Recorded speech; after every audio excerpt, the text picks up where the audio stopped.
There we go.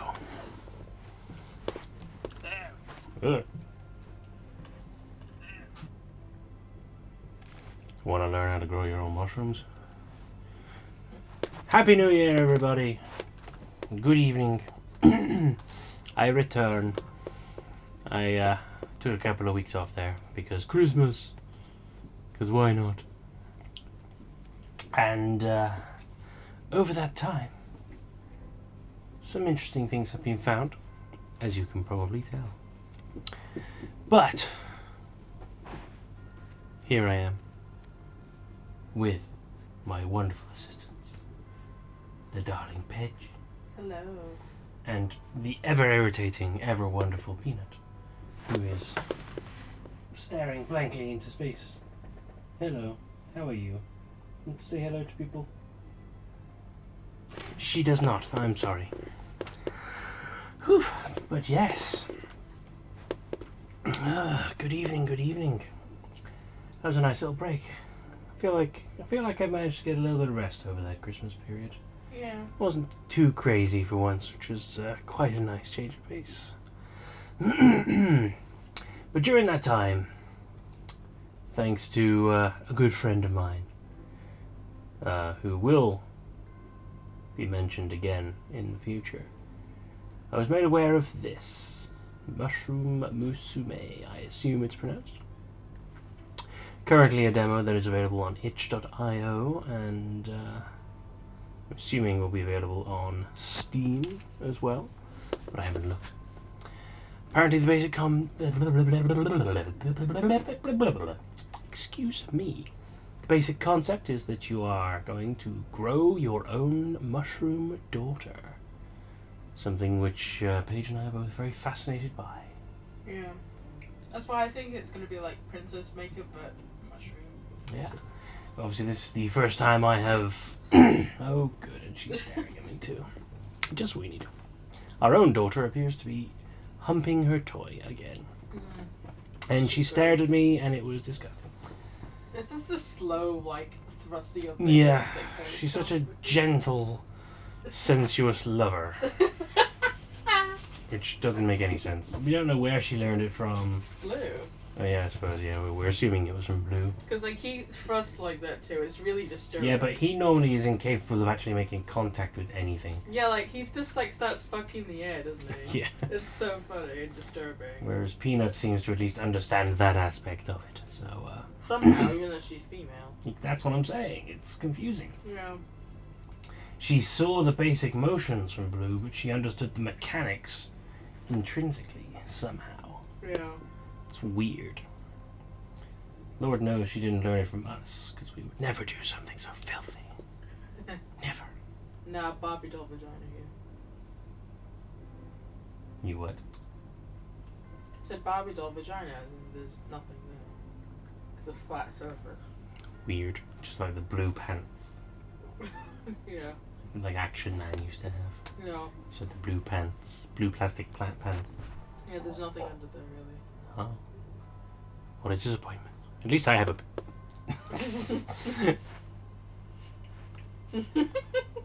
I'm gesturing for some twitchy reason, but anyway, mushrooms. Not mushroom heads. I know. You saw that coming from a mile away. I don't care. Neither of us have played or seen this, so we're just gonna dive in and see what wondrous things occur. Yeah, that looks cool though. Once upon a time, there was a humble recluse. Though they had no need for society, they did often find themselves home to a loneliness that they could never quite shake. Beautiful story time. In the morning, the sun would rise. At night, it would set. The recluse would observe this splendor, knowing that the sight Mushroom would... mouse cursor. Sorry? Mushroom mouse cursor. Yeah, has been. This whole time. Where was I? Knowing that the sight would be made all the more beautiful by having someone to share it with. It wasn't that they desired a relationship. Perhaps it was a flame that had burned them one too many times. Or perhaps they were simply disinterested. No, a child. That's what they wanted. Someone to take care of, to teach. Unfortunately, it was a longing that could not be found. not in these woods alone. However, we are never quite as alone as we think, are we? Ominous. One day, a witch appeared, as if drawn by the intensity of the recluse's desires. Playing all against witches. Lately. Yeah, I was just thinking the same thing. The lumber that the recluse had spent the morning gathering slipped through their hands as they spotted her, the witch of the woods. Hello. Thank you, Peanut. She began to speak. You desire a child, yes? For some, those are quite easy to come by, but not you, it would seem. Let us make a deal, then. If you do 3 simple chores for me, I will present you with a daughter of your very own. The recluse, caught up in a moment of naivete, quickly agreed. The witch, knowing that the recluse was destined to accept, simply nodded and began to deliver the first of these so-called chores without hesitation. Your child will come into this world with little to her name. Let us even the scales. Bring me an heirloom, something she will forever value. The recluse thought on it briefly, searching through their home for the object they had pictured. Your most used cast iron skillet? A dark weathered tome. The sharpest knife you own. A tome, definitely a tome. Once it had been said that to the recluse that knowledge is power. They weren't sure about that. Books often contain fanciful things that the recluse never got much use out of, but perhaps they would be more useful to their daughter. Gain trait tome. Bringing their prize back to the witch, she simply gave a smile. How perfect! After their brief detour to meet with the witch, the recluse resumed their normal day-to-day schedule. Also, I'm enjoying the daughter checklist. Task 1, Task 2, Task 3, and meet daughter! Oh, spring, that's what it says. Obviously, we've also got the music track and the almanac, which I'm guessing will be all the information we need to know. The second day. The recluse slept more soundly that night than they had in ages. Having a purpose again soothed them, even if they had found themselves caught up with a witch. They elected not to think about that, though. Instead, when the morning came, they simply did what they had to do, which is to say, they got up and went to meet the witch. Upon watching the recluse's approach, a sardonic smile lit the witch's face. You completed your first task admirably. 2 more, and I can finally give you what you want. She paused for only a moment, before delivering her next message of import. It is important for a young person to be well grounded in this world, I hear. Bring me a jar of soil to help with this process. Keep in mind that not all dirt is the same, though. Consider the source carefully. Soil? That did sound somewhat magical, the recluse supposed. Left with this vague prompt, they considered their options. A barren spot of forest long since struck by some invisible ailment. Your favorite foraging nook. The most picturesque section of your forest you have ever set your eyes upon. It's got to be that one, surely. There was a place they had passed through on occasion, decorated with green leaves and fragrant blossoming flowers. A place of beauty that left one in such awe was the only choice. What?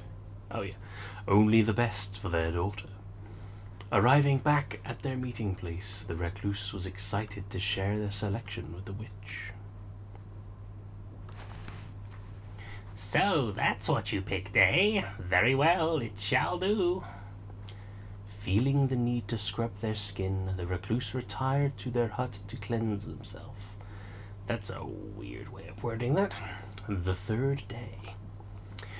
With 2 assignments complete, the recluse could feel their excitement grow. If this witch was being honest, and for some reason they felt that she was, then that meant that this could be the last night they spent without a child. They hoped so, at least. That was all they could do. Barely remembering to get dressed, the recluse dashed to the meeting spot. Again, the witch had been waiting there for them. "Welcome back, recluse. Are you prepared? Today is your big day, is it not? The last task is an easy one, or at least I believe so. Bring me something colorful, something bright that you think will suit her." When they were first told of the 3 tasks, the recluse had imagined things that were much more difficult. This seemed so easy as to be a trick, which, they supposed, only meant that they should take it seriously, as if a mistake could mean death. With death in mind, the recluse needed to decide where to search for color. A field of flowers, a stony river. Well, obviously a field of flowers. No, not even a choice. If someone wanted color, where else was there to even consider? The recluse decided to make their way to a particularly idyllic field of flowers. The field was filled with an overwhelming amount of choice. Before long, the recluse narrowed the options down to a few. What's that? A pumpkin? Forget-me-nots, light-hearted blue flowers. Foxglove, purple bell-like blooms. Milkweed, the bright orange herald of the butterflies. Bleeding hearts, sanguine and symbolic drops. I think pumpkin. It's not a flower, the recluse figured, but perhaps that's okay. Their daughter would be unique, like a single gourd sitting proudly in a field of daisies. Just like the pumpkin in their hands was, before they took it. Oh, color! Baby, look. Ooh, it's green. Yeah. The recluse returned to the witch's hut, colored item in hand. She silently took the object, nodding her head to the recluse in recognition. The recluse stood there for a moment, unsure, before finally the witch realized what they expected. "Oh ho ho! You want your promised daughter, don't you?" Her voice was almost mocking, but at least it was not overtly cruel. "I suppose I must tell you that I lied, human. I do require several more trifling things from you." "What?" "First is the matter of payment." The recluse should have known that everything was for a cost. Pay me now with wealth, pay me now with life, pay me soon, sometime soon in larger quantities, pay me at a much later date, though in the way I choose. Pay me now with life. They told the witch they would offer life as payment. "Certainly." Stepping forward, she took them in a cold yet not unkind embrace. They awoke hours later with an uneasy feeling that something was missing. The witch was still there, waiting for the recluse. With the payment settled, the witch simply smiled and handed the recluse a small pot. "Humans are tricky, but mushrooms are much more resilient. Consider this an upgrade. Don't worry, eventually she will develop a mind. Simply give her time, as much as she needs. Soon your wish will be in full bloom. I suppose with all that settled, though, there is one last thing for you to consider. A young girl needs a proper name." The recluse thought of the witch's demands before offering the final thing they had to give. "What is her name?" What? "What should my daughter's name be?" Audrey. Audrey. I like that because Little Shop of Horrors. "Feed me, Seymour." Then she walked away, only fate knowing if the two should ever meet again. Also, good evening, Gosel. What is this dark and spooky game? This is the mushroom game. Mushroom Musume. And I'm guessing there are easier ways. What? There are easier ways to acquire a child. And no, not Janine. We're going with Audrey. Chapter 2, Cultivation. You right over there? What? You right over there? Yeah. You throwing stuff? I just dropped it. Shut up. I love you. I love you too. Though the recluse was unsure of the specifics, they did realize that it was important to heed her instructions. Care for the pot and the dirt and everything that lay within. So the recluse geared up, as any parent should, and assessed the things that they needed to raise a child. Finances, in case the nearby village had goods or services that you could not provide. Nutrients for the child, to help it grow strong. They would need plenty, as it would be depleted on a daily basis. And finally, the recluse's own stamina could not be ignored. One cannot burn a candle from both ends indefinitely. Thus began the longest growing season of the recluse's life. Ooh, very spoopies. Okay, a flock of hungry birds have been harassing both your crops and your daughter recently. So spring, I'm guessing that's my daughter. In fact, they've become quite the nuisance. Stats, nutrients 8, finances 8, stamina 1. Info. Trade spotted, tome, return. Pumpkin mushroom. So this is Audrey as she currently exists. Very, very cute little mushroom.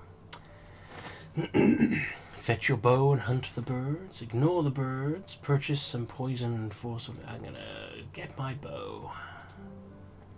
You retrieve your bow and are lucky to leave with not one, but 2 birds from the flock. Ooh. They shouldn't show up again for a while. You and your daughter may rest. Nothing more could be done to the birds. The matter was laid to rest, though I appear to be out of stamina. You haven't been taking very good care of yourself. You find yourself so worn out that even leaving the house is a challenge. If you continue on without regard for your own stamina, you might very well die. Stay in bed today. You'll sleep when you're dead. Let's stay in bed today. You will be no use to your daughter in this state, so you decide to spend the day resting.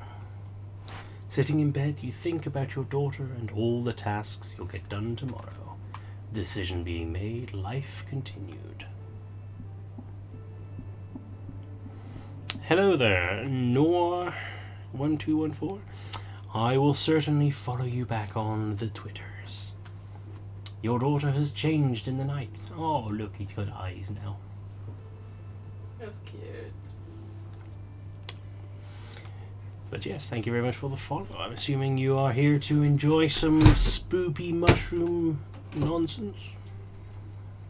One morning you awaken with a weight on your chest and open your eyes to find a heavy mushroom sitting atop you. The creature has grown little arms and legs and demonstrates her newfound mobility by clambering off the bed as you wake. Her demeanor seems cheerful, wandering about in an excitable and inquisitive mood. Encourage her optimism, spend time nurturing her, motivate her to be more practical. Encourage her optimism. Your daughter's development is going better than expected, and you want to promote her cheerful nature. You encourage her to appreciate beautiful things, bringing her to that flower-filled glade you once visited. Enthralled by the wondrous sights, appreciating nature quickly becomes her favorite pastime, and she spends much of her time wandering outside. The decision being made, life continued. Interesting. Oh. One evening you hear a light knocking at your door, quite a rare occurrence. Peeking through the window, you witness none other than the Witch of the Woods standing on the doorstep of your humble hut. I want to see what's in here. What have we got? Underdeveloped and childish. Got a new little thingy here. No notes. Acceptable environment, three hearts. Mushroom creature. Could she be here for a visit? Or to settle a debt? Introduce her to your daughter. Privately request a stipend. Oh, I see. So it highlights which of these it's going to cost you. Or which of these is going to affect. Info. Oh, it just takes you back there, okay. Introduce her to my daughter. Perhaps it was time for your daughter to meet the witch. She could maybe even learn a thing or two. The two of you answer the door and invite the gloomy woman inside for dry and awkward small talk. Something about the way the two absently stare at each other. You wonder if they've made some sort of connection today. The decision being made, life continued. You realize that you've finished all your work for the week and have a whole day free.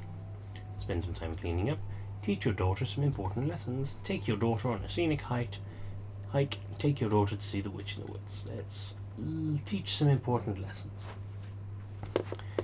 You decided it would be a good use of time to spend the day teaching. Your daughter doesn't really like to sit and listen, but you managed to impart some life lessons. The decision being made, life continued. Huh? Something's happening. Oh, she's slightly more shaped. Your daughter has changed in the night. One morning, you notice that your daughter is nowhere to be seen. After an hour of searching the nearby area, you find her walking in a nearby meadow. To your surprise, the creature had now taken the form of a young girl. You feel relieved to confirm that the witch hadn't betrayed you. At your approach, she turns and grins at you excitedly, before continuing to appreciate her surroundings. Sit and watch her play, buy her a nice gift, tell her it's time to go home. Sit and watch her play. Your daughter seems content to do her own thing, so you decide to let her play in the meadow as long as she likes. Taking a seat near her, you appreciate the beauty of the forest, and spend time thinking lovingly of your daughter.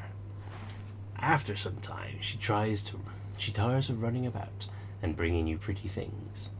You pick the exhausted girl up, and the two of you return home. The decision being made, life continued. One evening, you discover many footprints outside your home, three-toed and webbed. Some strange creatures have been poking around. You've heard the rivers of these woods are home to nefarious turtle-like creatures that capture human children, only to bring them home and drown them.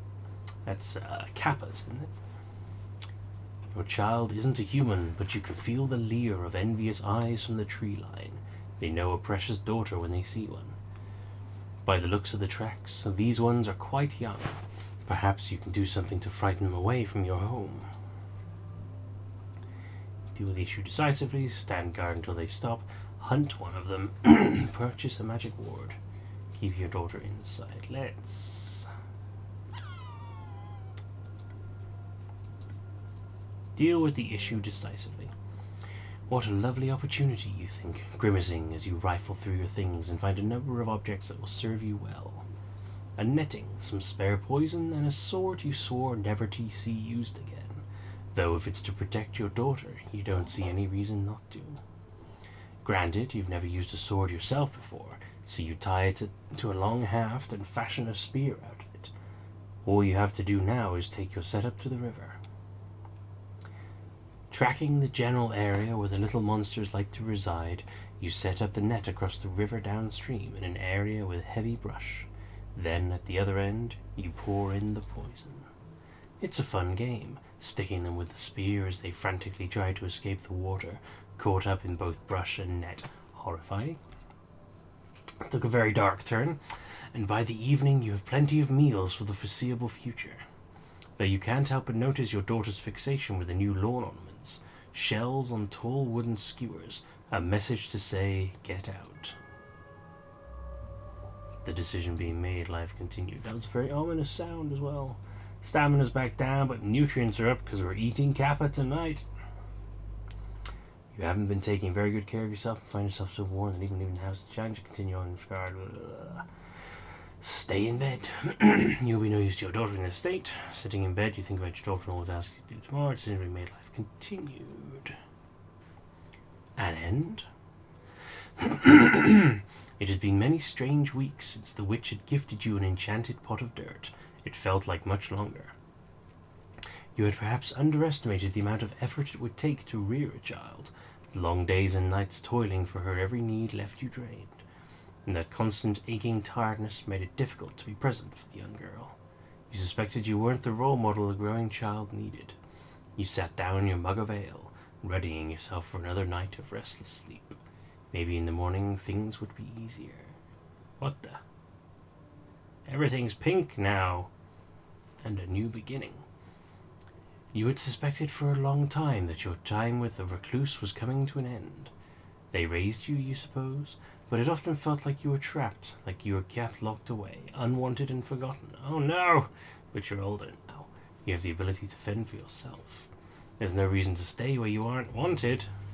Your preparations have been underway for a while, and you've made a little place for yourself to live in the woods. Tomorrow's the day to act on your plan. And while the path ahead of you seems a little frightening, things can only get better from here. Maybe in the morning you'll finally be able to see for yourself. Distant parent. Oh, I was a terrible, terrible parent. No. But there she is. There's Audrey. Old creepy grown up mushroom girl. One evening you witness a strange occurrence as you approach your home. A pair of humans are huddled in a nearby bush, watching your camp intently. Eyes locked on the strange abode, they don't notice your approach. It appears that they are here to spy on you? Okay, hang on. So summer, we're in a different month now, and we've got, what season now? We appear to have more stats. Dampness, mycelium, robustness, potency, and humanity. So, beautiful mushroom with an intricately ringed cap. Dripping. Your body exudes a strange liquid and drips constantly. You have never met a person who is not deeply swayed by your rosy cheeks. Mystic bond. You have developed some rapport with your creator. Distant parent. Your parent was not as kind to you as you deserved.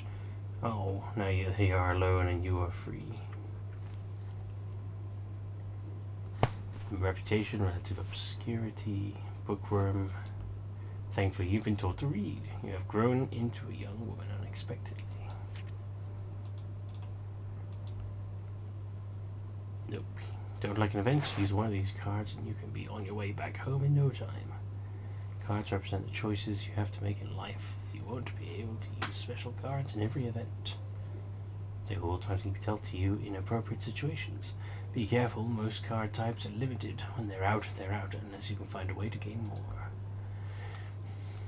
So, I was not expecting this. Wealth, everything in life comes with a price. Use this to purchase goods or otherwise improve your circumstances.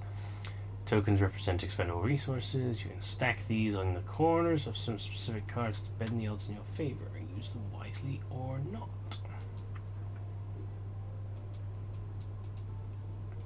Interesting. Eyes locked on the strange abode, and appears they come to spy on you. You, in turn, find a wooded spot nearby to sit and observe the pair. They don't appear to be armed, but carry large oblong packs and travel gear. How strange. After several minutes of observation, you consider what to do about the humans. Just walk up and greet them, wait for them to leave. Let's walk up and greet them, shall we? Now we have dice involved. Finally deciding they don't pose a threat, you casually walk towards the hiding spot, calling out a friendly greeting as you approach. They turn to you, wide-eyed in amazement. "It really is here," one yelps. "She actually speaks," the other chimes in excitedly. They look like academics, field researchers. Still confused, you inquire what it is exactly they want from you, which leaves them at a bit of a loss. "To, see you, I suppose. We wanted to..." The second researcher interrupts. "To see the legendary mushroom creature of the witchy woods."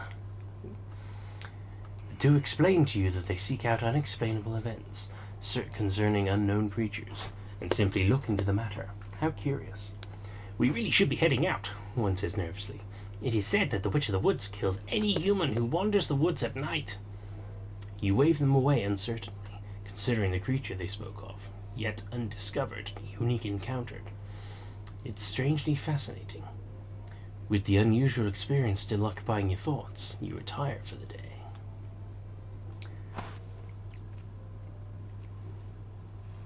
One day you spot a man dressed in an elegant black suit nearing your camp. He approaches you with a look of duty on his face, and bows to greet you once close. "Are you the fungal woman of the woods?" he asks, as though seeing you in the mushy flesh was not enough. My employer wishes to invite you to a small dinner gathering. She's heard much about you and thinks your guests would relish the chance to actually be acquainted with you. You stand there, slightly in shock, as the man proceeds to outline the details of the event. Well, when you should arrive, what sort of clothing you should wear. Oh. When you should arrive, what sort of clothing you should wear. Oh, do you wear clothing? I'll have to double-check the dress code, etc. Finally, after handing out a small scrap of paper with elegant writing on it and bidding you adieu, the man left your camp. You think about the event that's been described to you and ultimately come to a decision. You have learned to not meddle in the affairs of humans, attend the event, and simply be yourself. You figure, why not? If they would like to meet you, you should be kind enough to allow that. On the day of the event, you gather yourself. You have nerves, of course, but that's only natural. You make your way to the party. When you arrive, you see dozens of people dressed in monocles and other strange clothing items that don't seem to serve any practical purpose. They're all sitting at a long rectangular table, spotted with food dishes that you couldn't even begin to guess the identity of. A woman eventually greets you with an excited shriek. Oh, you are just darling. Butler, please fetch a drink for our guest and have her seated. You figure this is the host and thank her for your invitation. She moves to sit next to you at the large table and ends up keeping you company for the rest of the night. Over the course of the evening, she introduces you to everyone around the table. They all seem charmed by you, even if most of them are a little monastic. By the end of the party, you have met a variety of humans that you doubt you'll remember the name of. But you had fun doing it, and they'll certainly remember you. Okay, the trait. The sun is low in the sky, casting a beautiful warm tint across everything that you saw. Today it is a particularly beautiful sight, blossoming fruit trees and the wind blowing through grass. Your eyes feel heavy, and suddenly you find yourself falling into a deep sleep. In your dreams, you're sitting on a tree branch. There's a flute playing somewhere. Then suddenly the flute is next to you. Attached to it is the vague shape of a woman. I haven't seen you around here before. Welcome. Whenever you go to look at her, it feels like she shifts. You can't quite describe her. You probably won't remember me when you wake up, but it's nice to meet you. After sitting in silence for a second, she starts playing again. Where do you go when I'm awake? Fly. Sing along. Try to memorize this place. Sing along. You close your eyes, absently singing along with the flute. Your voice sounds beautiful. Things could not be more perfect. Eventually, before you know it, your eyes are opening. It's dark out. You should be getting home. You feel a crisp breeze. The heat is relenting. Trees are changing in color. Fall has arrived. Walking through the forest one day, you think to take a path yet untraveled. The road you follow is old. Time-worn rivulets and fresh dung pock the path, as underbrush chokes it from either side. Regardless, the smell of adventure hangs in the air, and it smells wonderful. The wind carries a fragrance clear to your heart and stirs it with an intense curiosity. Before long, you find another, even tighter path branching off from where you're walking, and soon you break out into a glade. Sorry about that. My throat was getting dry. The area is smaller than a hut, but in the center of its intimate bow stands a statue long since forgotten. Examine the glade, examine the statue, leave the glade. Examine the statue. The statue is of a woman. The craftsmanship alone is worth commending. The proportions are incredibly lifelike. The figure's hair is short but detailed, with every strand perfectly held in place. There is no pain in the statue's eyes. Though there is a pain in the statue's eyes, one of loss and grief, it seems, standing there, that she is almost making eye contact with you. Suddenly aware of your surroundings, you feel a slight discomfort of the breeze, and cast your eyes away from the girl's stare. Underneath, a plaque makes up the base of the statue. Carefully scrying the words through ages of wear, you could make out the name Scarlet and what appears to be a small eulogy. Sister, lost in time's dark tarry, may you slumber deep unwary, in your dreaming evermore. And should you wake again tomorrow, spare yourself the ever sorrow, and sing again your lilting score. One of three with her and me, of yours and mine a plenty. We cry for thee, but do you see, the tears we shed are empty. Very nice. Examining the statue's base, you notice a hand-scrawled message around the back. It reads, "One of three, so are we, until we meet again." You pause for a moment before turning your attention back to the glade at large. It feels as though there's a presence watching you from beyond the trees, but you chalk it up to nerves. I'm going to quickly check the thing, because what did I get? I unlocked a new trait.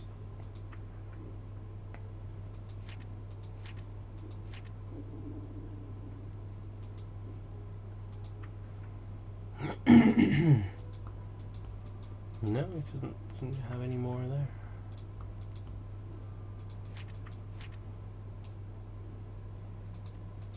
Weird. Okay then. Examine the glade, leave the glade. Let's examine the glade. While the opening is small, there's enough room to wander around. Trees on all sides prevent you from leaving, aside from the way that you came, and a thick canopy prevents light from flooding in, leaving only the spare ray of illumination. There really isn't much to the glade, aside from the plants littering the forest floor, several different herbs that have been cultivated to produce sublime results. You meander around the glade, eventually finding a plant that you originally mistook for a bush. Its branches are heavy, and the primary source of the fragrance you caught on the wind. What's that? Did I actually get something this time, or... Oh, inventory. Fragrant rosemary. Crusty knife. Oh, trusty knife. Crusty knife. Of course. You right there. You right there. Yeah.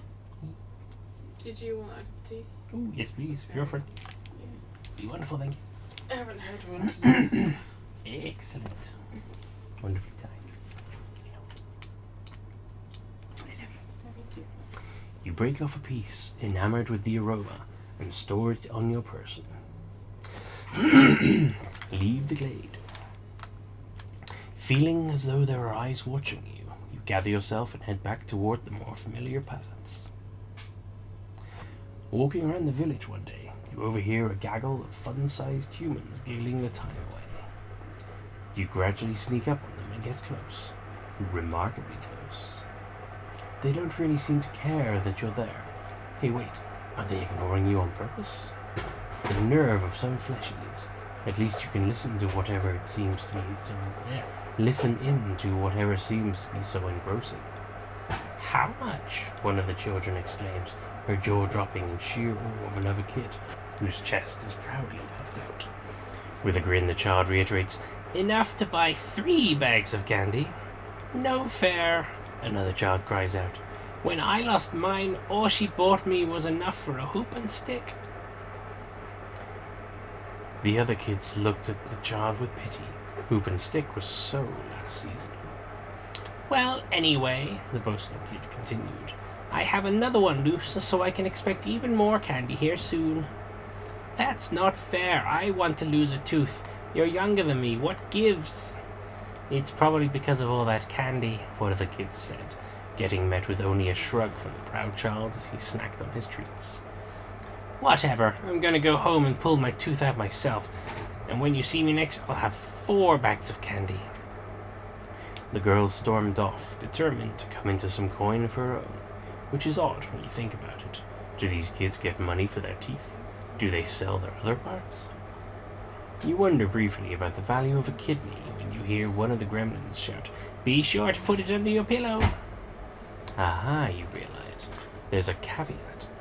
One must need a tooth and then store it under their pillow, and then Money? Last you checked, what you'd considered your teeth grow back after some time. This could prove to be a lucrative venture. At length you arrive home and find yourself less certain about this than you were in the village. It's not like the fun-sized humans are known for their honesty. You pause a moment and think. One tooth won't kill you, go for it. Decide against it. So I think I can only do this once, but I'm going to decide against it. Coming to your senses, you realize self-mutilation with the goal of financial betterment is asinine, to say the least. Plus, you quite like your mouth space, and aren't too keen on disrupting the mojo within. Maybe you'll just have to take one of these munchkins' teeth someday, for science. Yes, that's a much better option. While walking down a heavily wooded path, you notice a disheveled woman slumped mournfully against the base of a tree. She bears numerous scratches and light wounds, as well as peculiarly coal-black lips. Her clothes are torn and dirty, but despite this you can tell they were once quite expensive. Curiosity piqued, you approach the woman, asking if she needs help with something. The woman grimaces, shaking her head. "Nothing can be done for me. I have been sentenced to death." As she speaks, you notice her tongue is stained, as if she had been licking ink. You can't help but feel intrigued, so you insist. What does she mean?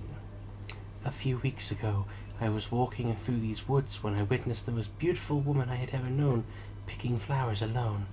I'm ashamed to say I was so taken by her stunning looks that I followed the woman, aiming to at least ask her name.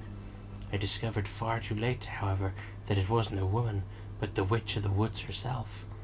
Your eyes widen. Few humans would even speak of the witch. To follow her into the forest is regarded as, well, a death sentence. "I know not if it was a punishment or fulfillment of my unspoken request, but upon my reproach, she twisted around and met me with a terrifyingly intense kiss. When I came around again, I bore a terrible curse." She visibly trembles, pulling at the tattered ends of her elegant dress. "Solid cobbles seem to shift under my feet, and steady tools writhe like snakes in my grasp, conspiring to be dropped. I have been doomed to fail at all things. I've lost my work, my coin, and cannot even prepare food or forage without injuring myself. It has reached the point where I can do nothing but sit here and wait." She trails off, pursing her blackened lips. Again, the doomed lady falls against the tree, staring blankly. It's apparent that she has utterly lost her will to go on. A cursed kiss from the witch of the woods? How unexpected. Ask her to give the curse to you with a kiss. Decline to interfere in the witch's business. Tell her to pursue a romance with the witch. Here you go, babe. Thank you, babe. Yum, yum, yum, yum, yum, yum, tea. I think I'm going to ask to give the curse to me. Curious, I think. Yeah. So dampness, I don't know what the second one says. Mycelium. Robustness, potency, and humanity. Interesting. Yeah, it seems after the mushroom grows up, you then take over the mushroom. But this is who I am right now. Oh, that's so cute. Like a dripping. Interesting. Yeah, I drip stuff. But She I'm has also rosé. rosaceous. And I have money. Interesting. And I'm a bookworm and a young adult. So she's, what, like 12, 13? Possibly. I mean, she's like a season and a half old. She just kind of looks around the age group, so I figured. Yeah.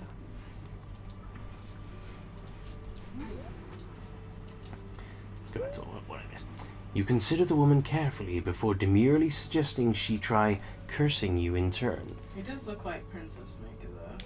Potentially. As she processes the suggestion, her cheeks redden with realization.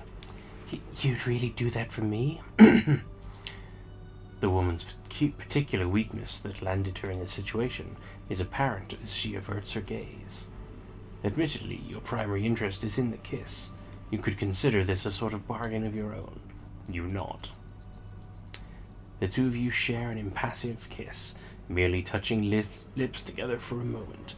You You close your eyes and concentrate on the intangible ailment inside her, the curse. A fuzzy and indistinct object, a tiny black moth caught between two panes of discolored glass. With concerted effort, you can just barely grasp it. As you part, it comes away with you. You open your eyes to see the lady wearing a shocked expression, the stain gone from her lips. It really worked. She can't help but shout in joy. I cannot begin to thank you enough. I'm not going to shout. You tenderly touch your lips. You can't see it, but her reaction tells you that you now bear the mark of her curse. Something uneasy squirms in your gut. The formerly doomed woman thanks you profusely and offers the rest of her savings as compensation, a small pouch of coins. Money! But I'm also now doomed. Doomed! Life really works out in your favor. Oh dear. Doom card. You've met with a terrible fate, haven't you? Very good. Cards represent the but now I have 5 wealth. Got paid 2 coins for doomed. Doom. Go now.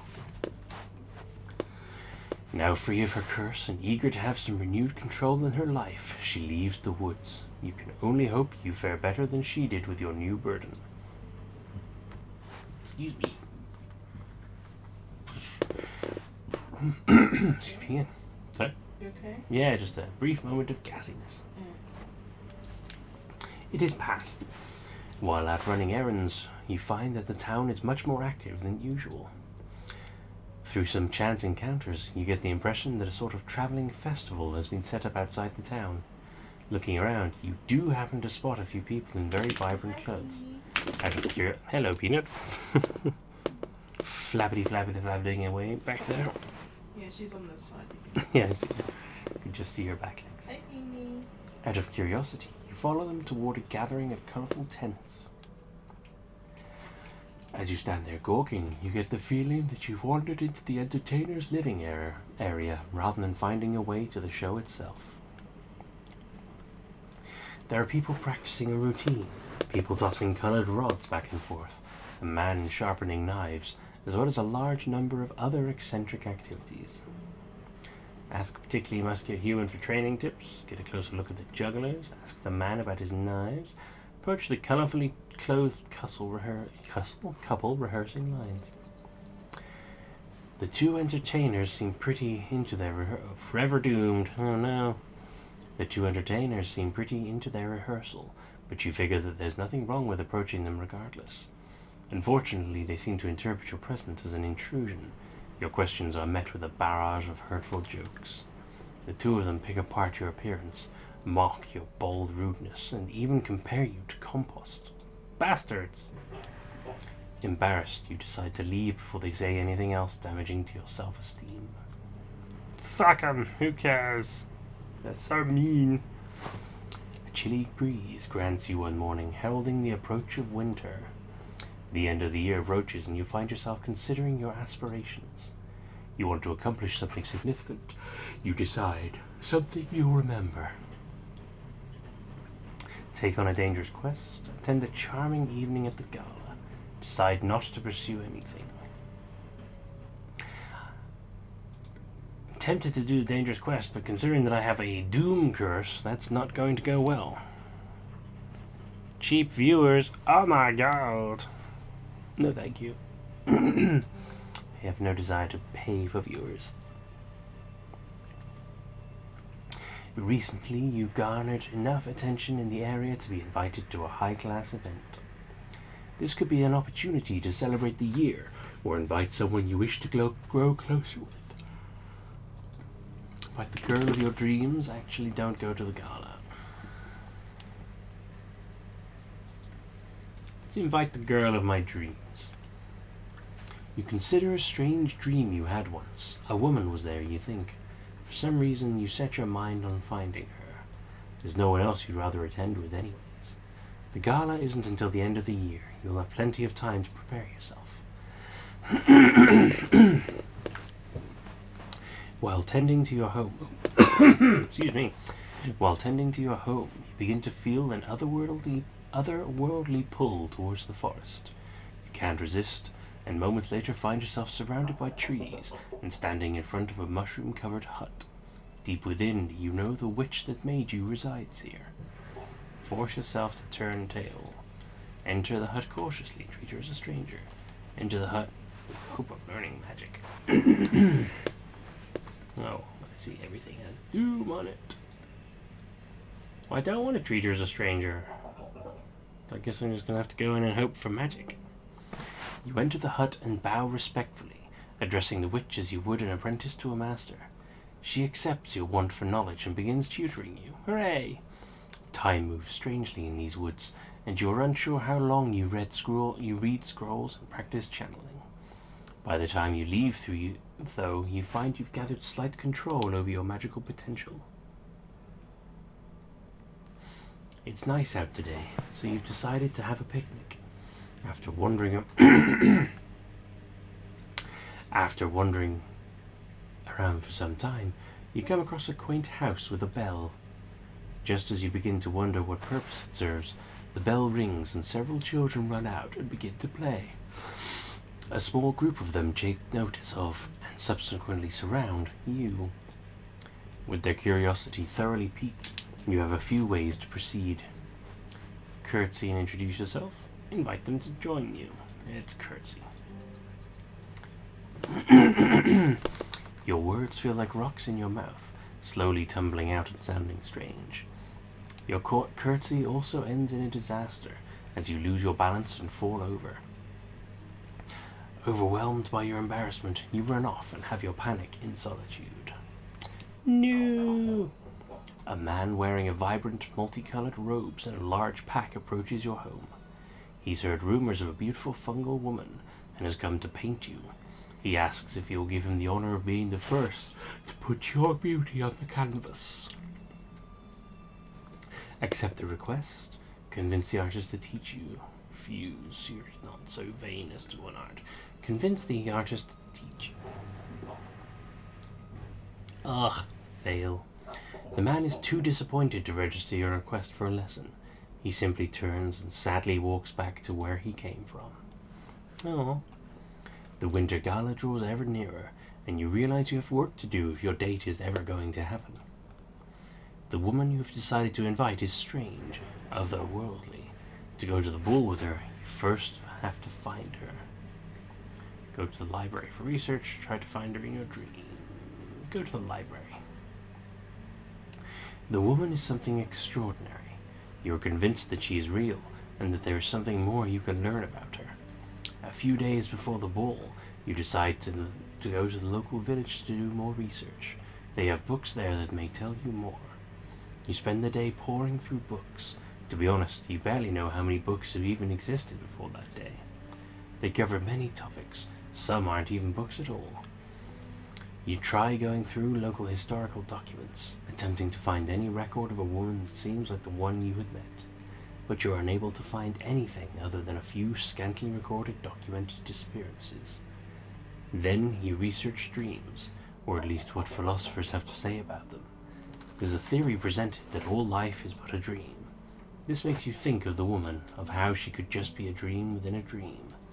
Finally, you turn to a dusty section in an unkempt corner of the building. These books seem stranger than the others, less polished. It's in this section you find a book of fairy tales. Idly flipping through, mainly as a break from the more rigorous research, you discover an interesting fable. It spoke of sleepwalkers, those who have rejected the waking world and have slipped to a different plane of existence. This story seems to suggest that this dream world is no less real than your own, simply less permanent. That there is a bridge between the two that one could cross, if determined enough.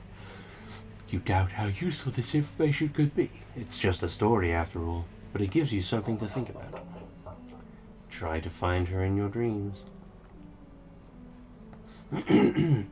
You have only met her once, but the thought of her sticks with you. You're sure that that's worth something. The night before the ball, you take a flower with you to bed. In time, you can feel yourself relaxing. Sleep takes you easily. Yes, pass. And to your relief, in your dream you can faintly hear a familiar song. It's somewhere in the distance. You know that this is your chance. Your legs feel like they're made of stone, but you do your best to power through. Eventually, you turn your head. There's no need to run. The woman is right there with you. You were looking for me, I assume. Her voice sounds the way cotton feels. You contemplate what you want to tell her. So you simply say what's on your mind, that there is a ball soon, and you are wondering if she would go with you. There's a pause, then a bright laugh. She grabs your hand, and when you look away from her, you're in a mansion. Oh shit, I'm sorry. Excuse me. There are others around you, music too. Something like this, she asks, moving with you through the dancing crowd. It does look like a gala, you suppose. You're not so sure you'd be able to tell the difference if you didn't already expect this was a dream. We can do whatever we want. Do you want a different song? You feel like she said one thing, but meant another. She said she could do anything, but in a voice that felt like she was powerless. That aside, the question of what you do next remained. Dance with her. You decide that this event is for one thing, dancing. You take her by the hand and lead her to the floor. The two of you spend longer than you can comprehend on the dance floor, enjoying each other's company the whole time. She's talented on her feet, but moves with a certain melancholy. As the night progresses, she feels less material, like parts of her have been disappearing on you. No, I lost. You feel like you should say something. Do you have a family? Where's your favorite place? Do you ever want to go back? She takes a deep breath and closes her eyes. The two of you pause for a moment as she thinks, her figure gaining more definition by the second. The meadow, the one where I first appeared to you. I grew up near here, and as a child, we'd always try to climb the trees. I wasn't very good at it back then. She sighed happily, looking more in focus than you had ever seen her. Oh, didn't mean to hit that. Eventually, the two of you tire of this timelessness of the night. The other party goers slow, some disappearing into the air. You don't feel tired, which should be obvious, but still surprises you. It feels like you may not have much time left with her. Ask to join her, take your leave. Ask to join her. You consider how to phrase it exactly. You don't want to scare her off after all. Finally, you just tell her. You want to come with her. You want to trade your waking life for this other reality, where you can have anything you would like. Her eyes are closed in concentration, like she's trying to find justification for her decision. Once you cross over, it's much harder to go the other way. You understand that, right? Yes. I've changed my mind. Yes. She smiles at you. The road ahead of you is not simple, but I'll show you the way. In time, we can drift together. Perhaps it would be nice to have a piece of the waking world with me. You awake with a fire in you, fueling weeks of research and practice. One day you are sitting at your dining room table. A bowl of substrate is before you. Someone reaches over, grasping your hand in hers firmly. She is here with you suddenly. Your quest to join the dreaming world has come to an end. She feels so real. Ending sleepwalking together. Oh. Achievements. You have fallen into a slumber from which you cannot escape, but it is beautiful and warm.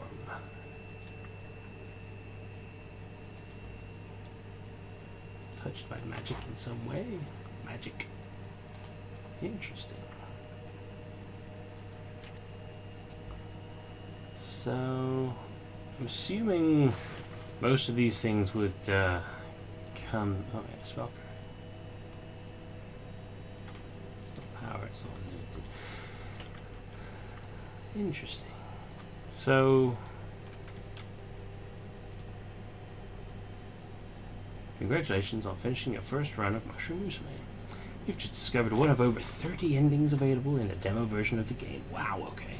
We encourage you to experiment a little while growing your next daughter to see just how different she can turn out. 30 endings in the demo alone, eh? Be sure to check out your almanac if you want to track your progress. We've got plenty in this demo to keep you busy for farming for a while, but I thought I'd also tell you a bit about what awaits players in the full game. We're excited to be working on a new system of minigames for you to play between sessions. growing daughter earns you spores, which can be used to purchase mushroomy gardening supplies. What you grow in your garden can help shape future daughters, allowing players a little more control over her outcome, or even eventually allowing you to jump right into the third act. Start from chapter 3. Not in a gardening mood, then your hard-earned spores can instead be gambled away in exchange for rare goodies. How mysterious. Don't you want to know what you'll get? We're also hard at work writing. Full game will have double the word count and double the amount of story content, including an expanded overarching plot. Delve into a dungeon, found a town bustling with fungal life, or maybe even destroy the Witch of the Woods for good, if you want. Not to mention never before seen mushroom girls, a cavalcade of new music, even some unique collectibles that are something else entirely. We aim to release the full game in winter of this year. Oh, last year. Jesus. It's 25 now, isn't it? Which this doesn't seem to keep us up. News. Blah, blah, blah, blah, blah. Since we're going to be buffing the core gameplay loop, players won't be able to transfer the progress on the demo version. You'll get just a little bonus in exchange at least, just so you to know things we're playing. Well, that was super sweet. That's a 7. Thanks, babe. You're welcome. You timed it quite nicely as well, because I just finished it at the first run. It sounds like they got quite a lot signed up, ready for the full version. But we're going to run through another one, I think. It's only what? Is it someone in the chat? What? Are you talking to someone in the chat? No, just generally. Oh. Stream talk, you know. Yeah, so I got one ending. There are 29 more to go. I thought it was just a demo. It is a demo. There's 30 in the demo. Oh, cool. I know. And then the full game will be like twice as long. Right. With a lot more going on. You liking it so far? I am. It's very fascinating. Yeah, it's an interesting concept for a game. I wound up in a dream. So we're going to start again in a second. Just have a couple of sips of tea. I love that with games, it's pretty much anything you can think of nowadays. Like, you can just play whatever you want, essentially. Yeah, with the wonders of things like itch.io and homemade experiences. Yeah. Such as, going back to what I mentioned at the beginning, my good friend John, who was the one who suggested this to me, or who brought this to my attention. He has been working on his own game for the past 4 or 5 years. I forget precisely how long. Called Stories from Soul, and the first of these, it's a visual novel called The Gun Dog. It's available for as a demo, available on Steam, likewise, and the full release should be coming out sometime this year, which we're all very excited for. I will be streaming it when it comes out. Yeah. But to anyone listening who wants to check that out, obviously if you're within the first couple of months of this going up, the demo should be available. Please check it out. It's very good. It's very similar art style to this, except, you know, much more in keeping with 80s anime as an aesthetic. One of his main influences was things like Snatcher and Police Notes. He's a big fan of Kojima's work. But it has a lot of similar gameplay elements to things like Snatcher, with, you know, some fighting mini games, a lot of branching paths, a lot of story, a lot of characters. About a squad of a crew of people aboard a ship, a mercenary ship. Yeah, I highly recommend it, and like I said, I will be streaming it myself when it comes out, with his permission, obviously. So check that out as well. If you found this interesting, definitely check that out. That's Stories from Soul, The Gun Dog, by what's his company called again? One moment, I will look this up. Wishlist.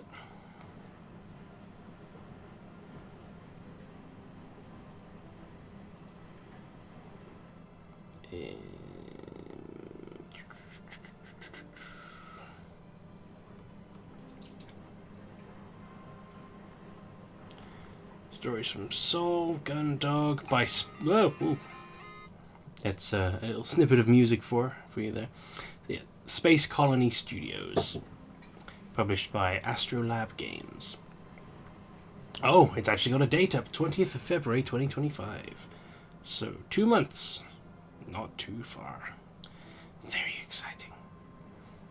So yes, I highly recommend you check that out. Now I'm just going to quickly go and have a quick pee, and then we will load up a second daughter. So I will be right back.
Yes, we are back.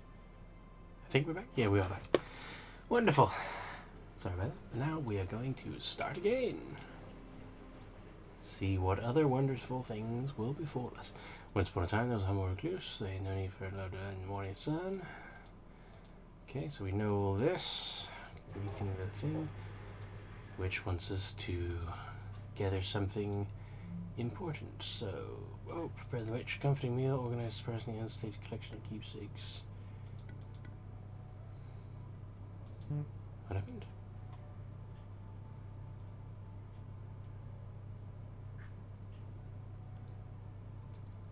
There have been some activities I've been meaning to get to. Perhaps you could make yourself useful.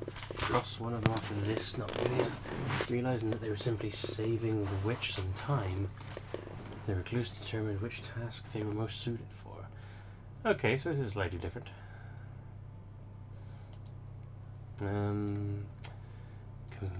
Prepare the witch a comforting meal. Organize a surprisingly understated selection of keepsakes. Restock a selection of unsettling components. Let's go with that one. As the recluse began to take stock of the witch's belongings, they simply grew more and more astonished at the sort of items she kept in her possession. They dutifully gathered all manner of doll's eyes, newt's tails, and even the hair from their own body. Hopefully that last thing wouldn't cause too much trouble in the future, knowing the way the witches are. Arriving back at their meeting point, the recluse was excited to receive their report their progress to the witch. Aha! Very good. How kind of you. After quickly wiping themselves down, the recluse returned to their hut for the remainder of the night.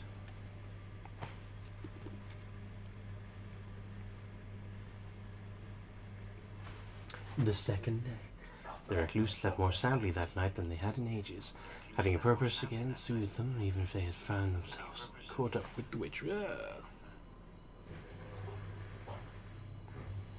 They elected not to think about that, though. Instead, when the morning came, they simply did what they had to do. So they got up and they went to meet the witch. Upon their sardonic smile, you complete the first task. She paused for only a moment before delivering her next message of import. Growth struggles to be achieved without presence. Offer me that which embodies the emotion you would provide for your daughter. The recluse pondered for a moment, thinking of what they had to offer. Tear-stained portrait, a prized gem fragment, a deteriorating book of poetry. Almost shamefully, the recluse located an old book of poetry from when they were young and going through a phase. The prose wasn't good by any standard, but it would nevertheless serve as an excellent expression of angst and youthful rebellion for their daughter. Returning to the witch, the recluse held out their offering. My, I suppose all growth comes at a cost, no? Feeling a tender hollowness, the recluse declined to answer. The third day. 2 assignments complete, the recluse felt their anticipation grow, which, being honest, they hope so. Barely remember to get dressed. Welcome back, recluse. Are you prepared? Today is your big day, is it not? The last task is an easy one, or at least I believe so. Bring me something colorful, something bright that you think will suit her. Yes, let's go to a stony river. Though underwater wasn't the first place most people thought of for color, the recluse understood that there were many shades that people failed to consider.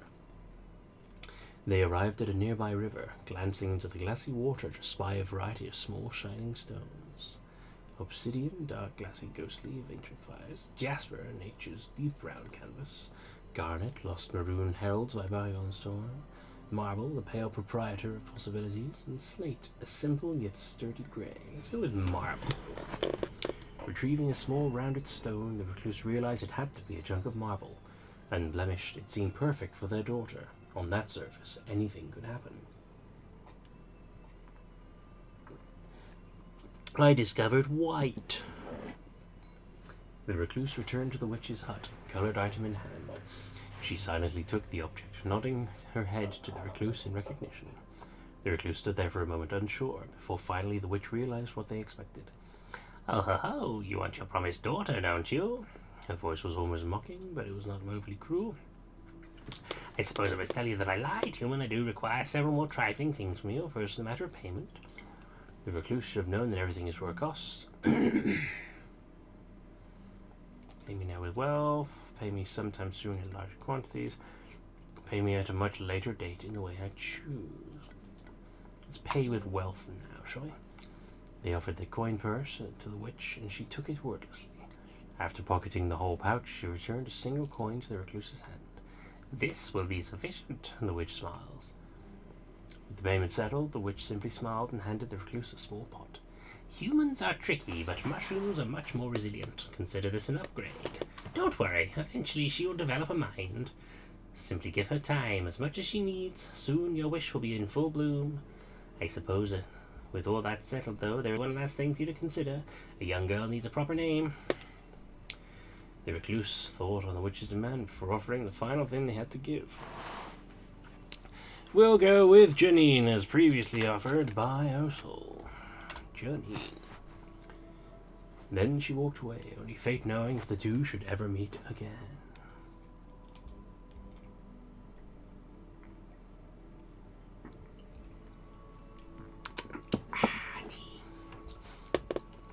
Though the recluse was unsure of the specifics, they did realize that it was very important to heed her instructions. Care for the pot and the dirt and everything that lay within. So the recluse geared up, as any parent should, and assessed the things they would need to raise a child. Finances, in case the village nearby, nutrients, and finally recluse's own energy. Thus began the longest growing season of the recluse's life. So this time we have plenty of stamina, nutrients, and not very much money.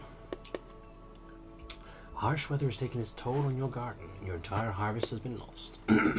Weeks' worth of food and labor has been rotted and destroyed. Without immediate action, you and your daughter will be in trouble later down the line. Till the garden again start over, accept the loss for now. You can make do.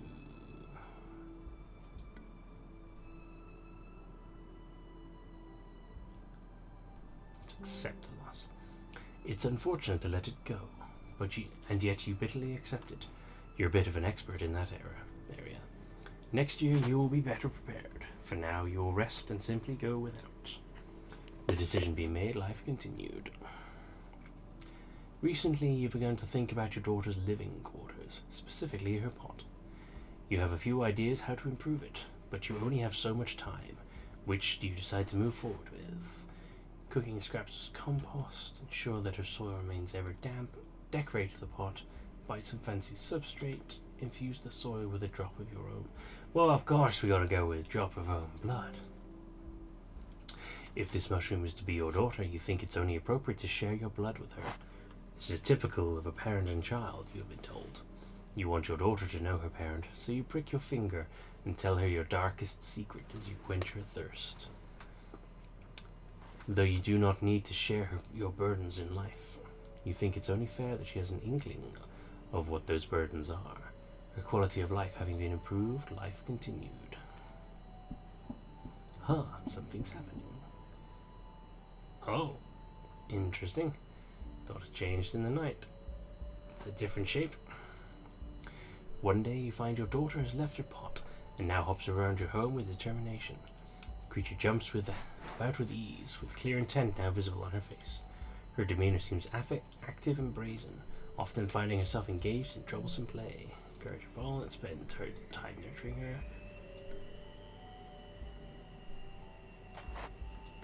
Motivate her to do something.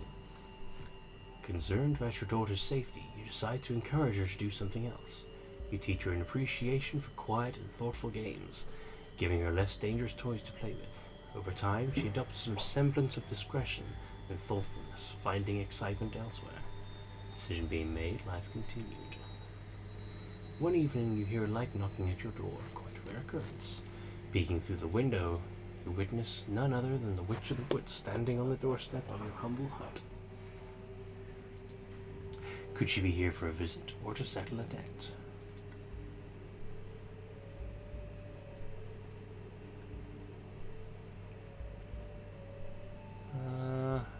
Privately requested. Not quite sure of her intentions, you decide to speak with the witch somewhere else. After telling your daughter to stay put, you greet the witch at the door. The two of you take a walk through the woods, partaking in light conversation. You decide that you feel comfortable asking the witch for a stipend, something to help raise this child. She shrugs in acceptance, handing you a small parcel of coins. At the next clearing, she takes her leave in a seemingly random direction. The decision being made, life continued. Your daughter needs food too, and you've just run out. You need to find something to feed her soon, or she'll surely starve. So negate gathering nutritious substrate, you can't spare any time today. Spend the day foraging and digging in the woods, and return with a heap of mushroom food for your hungry daughter. It's a little hard to be sure, but it seems like she's thankful for your efforts. That decision being made, life continues. Something's happening. Your daughter has changed in the night.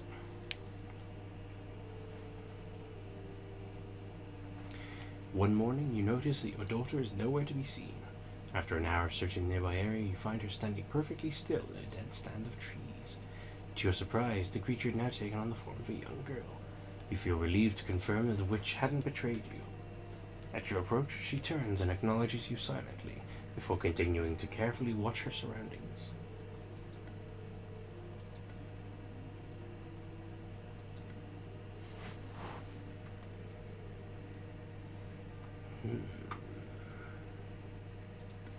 Now it's time to go home. You kneel beside your daughter and offer her your hand, telling her it's time to go. She smiles contentedly, and the two of you return home, hand in hand. The decision being made, life continued. A flock of hungry birds has been harassing both your crops and your daughter recently. In fact, they've become quite a nuisance. Fetch your bow. Definitely gonna fetch the bow. Need the food. Achieve a bow and are lucky to leave with not one, but two birds from the flock. They shouldn't show up again for a while, and you and your daughter may rest. Nothing more can be done about the birds, no matter what. The matter was laid to rest. Now we got food again. Hooray! One evening, you discover many footprints outside your home. Three-toed and webbed, some strange creatures have been poking around. You have heard the rivers and the woods are home to nefarious turtle creatures. Jod isn't human.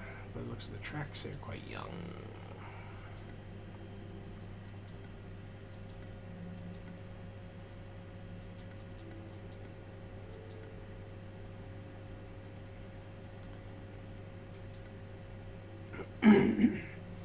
Stand guard. The turtle creatures are determined but predictable and easy to frighten. You resolve to stand guard until they give up.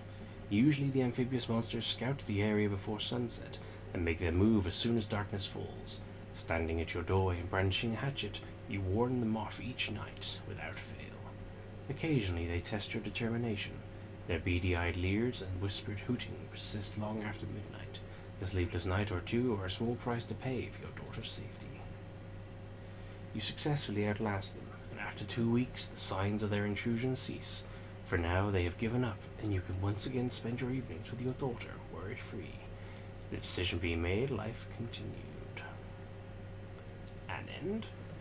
It had been many weeks since the witch had gifted you an enchanted pot of dirt. It felt that much longer. You had perhaps underestimated the amount of effort it takes to rear constantly entitled to present, especially with the role model. Oh, what? Sat down in the Mugaville, ready something that maybe more easier. Aww.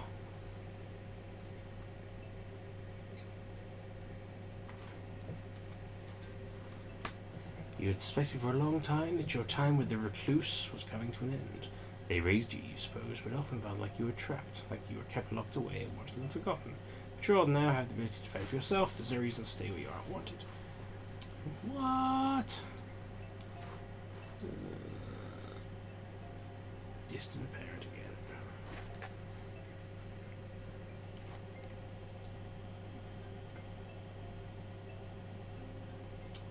What info do we have here then? Shroomy coins. Quite a lot this time. Unidentifiable. You never got big enough to fully identify. You're a little different every day, and that's a-okay with you. Competent. You are unfortunately just not very good at much of anything. You didn't receive proper care and grew into a stunted adult. People can tell just by looking that you're a loser. Cries often you find it difficult to contain yourself. Wow, everything is unknown.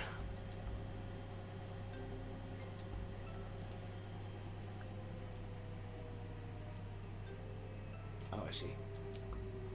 That indicates how wet and slimy your body is, but also a murkiness of the soul. That's associated with how generally healthy she is, and yet it could also be a persistent optimism. This stat is associated with her physical strength. It could also be a strength of character. Stats tied to the strength of her mushroom type or her ability to perform in stressful situations.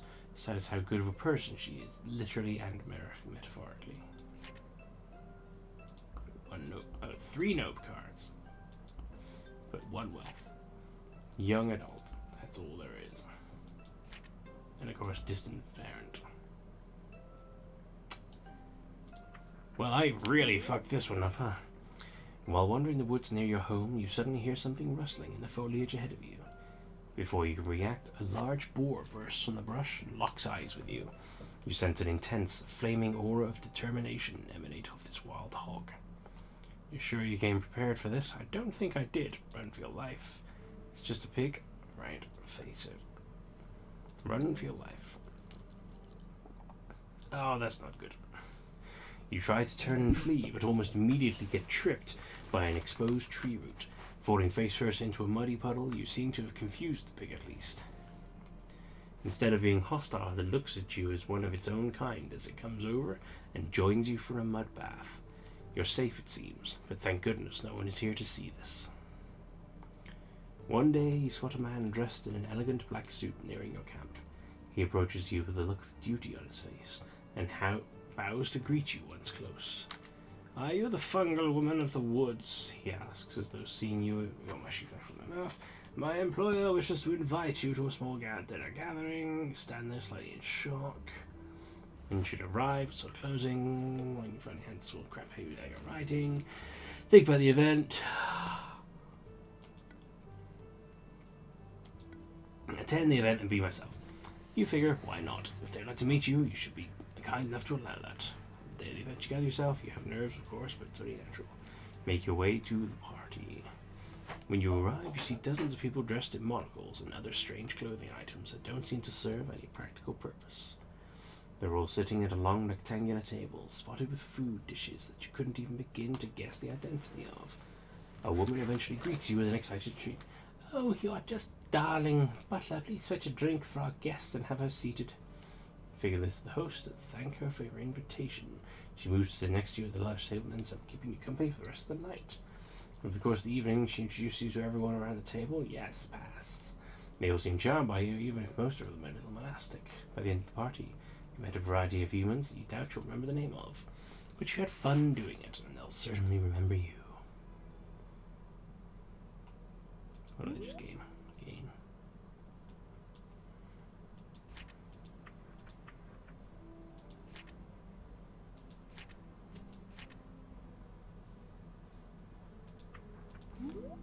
Is that in the history, maybe? Sorta reputable trait. Interesting. Night sky is clear and beautiful as you sit on a stump atop a small hill looking up. Something catches your eye and you notice the streak of a shooting star. Quick, make a wish. Wish for it to rain, wish for the star itself, wish to grow stronger, wish for people of the kingdom to live peaceful lives, wish to be blessed with delicious food, wish to stay in good health.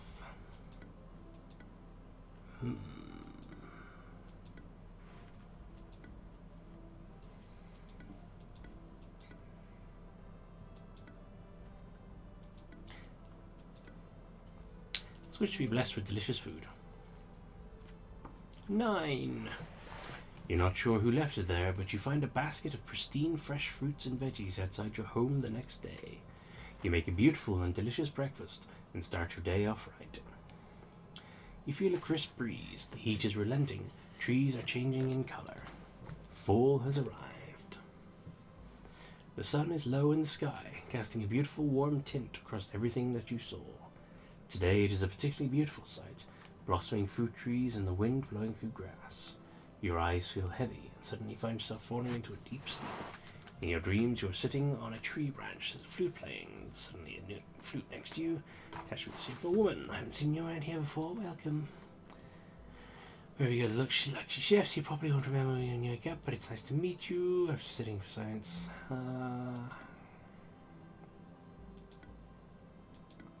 Where do you go when I'm awake? Oh, here and there, really. There's usually someone asleep somewhere, so I have no shortage of options. I must admit, I've not met many people like you. Perhaps I'll return someday if you'll have me. Before you have a chance to reply, your eyes are opening. It's dark out. You should be getting home. The mountains bordering the northern reaches of the forest call to you. You see them every day on your adventures, and there is an overwhelming desire to climb them that simply can't be ignored. Readying yourself in the early hours of the morning, you glance over the materials you have on hand. Pack light, pack heavy. Don't pack, in fact, just don't go. It's pack light. Oh, shit. Ugh, fail. You pack light. Maybe a bit too light. Can't shake the feeling that maybe you forgot something. With your pack all set, you make your way to the mountain. After a couple of hours of climbing, you feel like you've made some decent progress, though you're starting to feel a bit tired. Just as you think it's time for a break, you come across a beautiful mountain spring, complete with its own waterfall. Take a relaxing shower, train your endurance. Train your endurance. You've often heard that waterfalls are powerful. Ugh, fail, fuck. You could use some of that yourself. After a quick look around to ensure you're alone, you make your way to the waterfall. You know one thing for sure. It's wet. It is also powerful, you suppose. The raging waters around you are rough on your body and mind. You go to grab your pack and realize that your arms feel like wet noodles. You're forced to drag yourself home. Mountains are overrated anyways. A group of 3 armed men stop you while you're out, demanding any goods you have, or else. The fresh blood on their weapons show these are not idle threats. Prepare yourself for an attempt to fight them off. Make a run for it. Well, we all remember how badly running worked last time. Let's prepare for a fight. Fail? Really? Although you try to fight back, the odds are just too stacked against you. You manage a few hits in before their blades cut you down. When you wake, you find that you've been cleaved in half and are left for dead. You pull yourself back together as best you can, limping back home in defeat. I'm sorry, Mushroom. I feel terrible. This is the worst mushroom life. A chilling breeze greets you one morning, heralding the approach of winter. The end of the year approaches, and you find yourself considering your aspirations. You want to accomplish something significant, you decide, something you'll remember. Take on a dangerous quest, attend a charming event, decide not to pursue. Let's attend a charming event. Recently, you've gained enough attention in the area to be invited to a high-class event. This could be an opportunity to celebrate the year or invite someone to grow close with. Let's attend alone. The gala sounds intimidating enough as it is. You don't feel the need to overcomplicate things. You decide you'll attend alone. It might be lonely, but you hope you'll have a pleasant evening. The event isn't until the end of the year, but at least you have plenty of time to prepare yourself. On one particularly desolate evening, you decide to take a walk around the outskirts of town. You find yourself overcome with an unaccountably uneasy feeling as you pass by an abandoned neighborhood. A dying amber light casts menacing shadows. As you enter a dilapidated gatehouse, protruding bits of ruin and decaying wood conspire in your periphery, forming unnerving figures. Something skulks among them. Finally, you spot the thing. Your body tenses with alarm as you distinguish a smooth and grey-brown object in a half-formed approximation of human shape. A statue of a woman, propelled by unknown means, shambles forward and locks its gaze on you. A set of glowing purple features overlays the stony mask of its face, hovering lines forming a mouth and eyes. You don't know why, but looking at the creature fills you with dismay and revulsion. Her glowing image of a mouth cycles through different shapes as an unpleasant whirring emanates from her head. She emits a strange, buzzing voice. This is one of a daughter of the witch. You nod stiffly, bewildered. This one is a perfect subject. I will commence the necessary experiment to determine if this is fit for consummation. This thing means you great harm. You feel it to your core.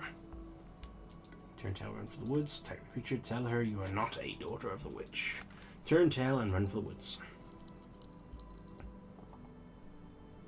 6 is a fail? What the fuck? Without pausing for thought, you turn on your heels and dash away from the ruins. Her heavy footfalls accompany your own as she follows. The creature is incredibly fleet despite her stone body, and she tails you without giving up an inch in the pursuit. You can't help but shoot a fearful glance over your shoulder, a critical misstep. Surprised to see her practically within arm's reach. You trip over a jutting piece of rubble and come crashing down under the weight of the stone woman. She collides with you. There, lie still for just a moment. She buzzes quietly, bringing her glowing face very close. She then, very quietly, tells you something. An inky black and poisonous secret, anathema to your being. She whispers. Like struck by a swinging, your consciousness grapples. You float and the black stops entirely. Did that just say potato brain? I have potato brain. Magical matters are forever beyond your understanding. No, I am potato brain. You awaken in the dead of night, with little memory of the encounter. You do, however, bear a painful reminder. The creature has cursed you. While walking down a heavily wooded path, you notice a disheveled woman slumped mournfully against the base of a tree. She bears numerous scratches and light wounds, as well as peculiarly coal-black lips. Clothing is torn, curiosity piqued, and grimaces, shaking her head. She speaks, you notice her tongue. A few weeks ago, I was walking through the woods when I witnessed most of woman I have known picking flowers alone. She said with her tongue bristling and looks that I followed, discovered it too late. Eyes widen, won't speak of the witch. I know not of punishment. Visibly trembles, solid cobbles inch to my feet. I haven't doomed to fail. It's reached the point where I can't do anything but sit here. Doomed lady, cursed kiss on the witch.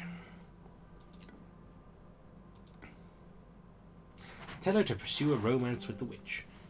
The lady is clearly missing the most important part here. The witch is totally into her. You tell the doomed woman that you tell the doomed woman that the witch clearly kissed her as a display of romantic interest. That's usually what it means when someone kisses you, after all. The doomed woman regards you with a sad look. Huh? Is she pitying you? You are naive in matters of romance, she says with a light chuckle. Is romance somehow more complicated than you expected? Perhaps you still have a lot to learn. I thank you, though. You have lifted my spirits somewhat, and I may yet find a path forward. Come look for me again sometime, and I'll be thankful for the company. Somewhat deflated, you head home. What an intriguing woman. A man wearing a vibrant, multicolored robes and a large package brochure said, beautiful fun woman, come to paint you. Except the artist. Finally, a pass. After a few hours of modelling for the man, he finishes his work and turns the canvas to show you. Though he praised you as beautiful before, he seems to have felt it necessary to embellish some of your features. The painter has depicted you much taller, stronger, and more active than you are in reality. You're shown dancing with several humans at some sort of festival. You later receive a letter telling you that the painting was sold to the painter's sister. Painted? Reputable? The Winter Gala draws ever nearer, a perplexing event and one that you've decided you wanted to investigate in more detail. Potato brain. My yearly goal to attend the gala. Parent painted. You posed for an artist, but the artist thoroughly ignored you. Oh, reputation reputable. You have consistently been a good person.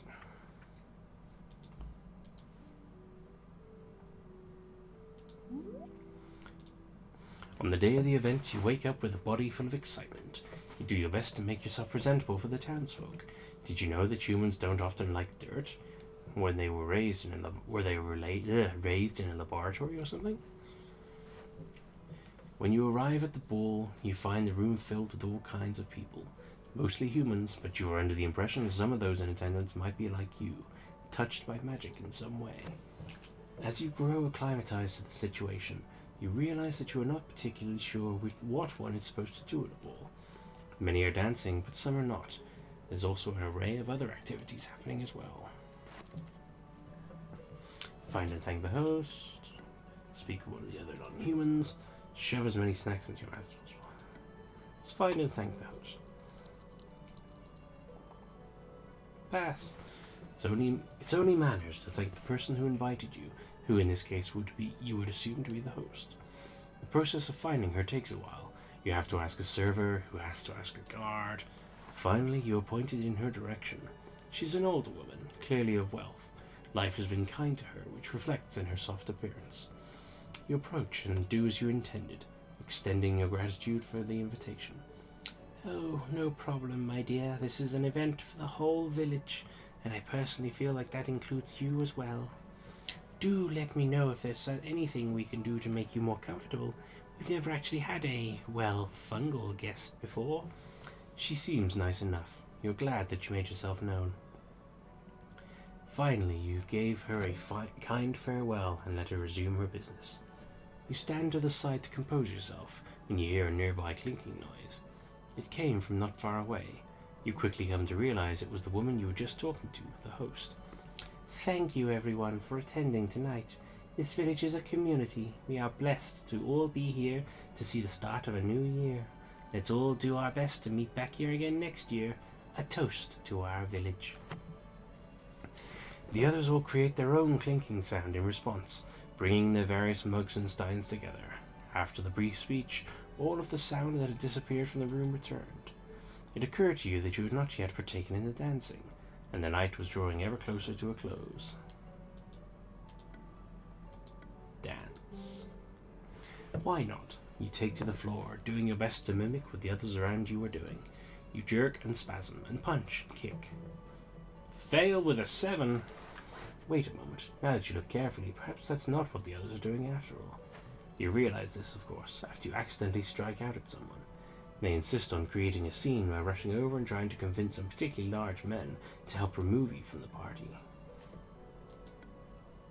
You wanted to stay. This weakling could complain all they want. You did nothing wrong, or at least nothing worth all the fuss. You storm off, trying to disparage the crowd. Unfortunately for you, you're the only mushroom girl in attendance. You are quickly apprehended and tossed out into the streets. Human parties are stupid. No! As you grow older, you look back over your life. You think back to the witch who created you, and can't help but wonder if everything met her expectations. In the end, you are proud of the mushroom woman you have grown yourself to be. Ending after all this time. You have grown up. Well, I mean, I feel like it's a bit of a brighter ending than the last one. Jesus. No. I need to stop being such a shit parent. Let's have a look in the almanac, see what we've unlocked. Mushipedia 1. Little brown mushroom.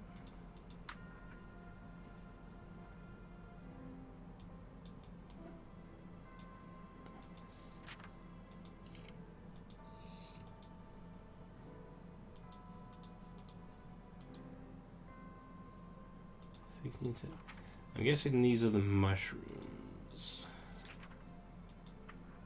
Endings discovered. Number of living daughters, 2. Number of fallen daughters, 2 out of 34 endings.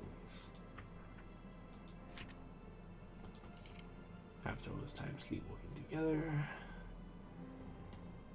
in which your daughter has an unusual familial situation, in which your daughter finds a more suitable home, in which your daughter falls to her wandering sibling. What? Ashes to ashes, dust to dust, in which your daughter is forced to seek distant lands, in which your daughter learns a new profession, in which your daughter finds a job. You fall into a slumber from which you cannot escape, but it is beautiful and warm, in which your daughter has no choice, in which your daughter goes for a swim. Very ominous sounding. Daughters grown. Average dampness 65, average mycelium 38, 21. Number of LBMs.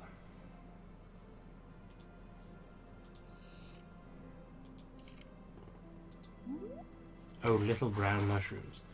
Ah, so little brown mushroom is a bad state. I see.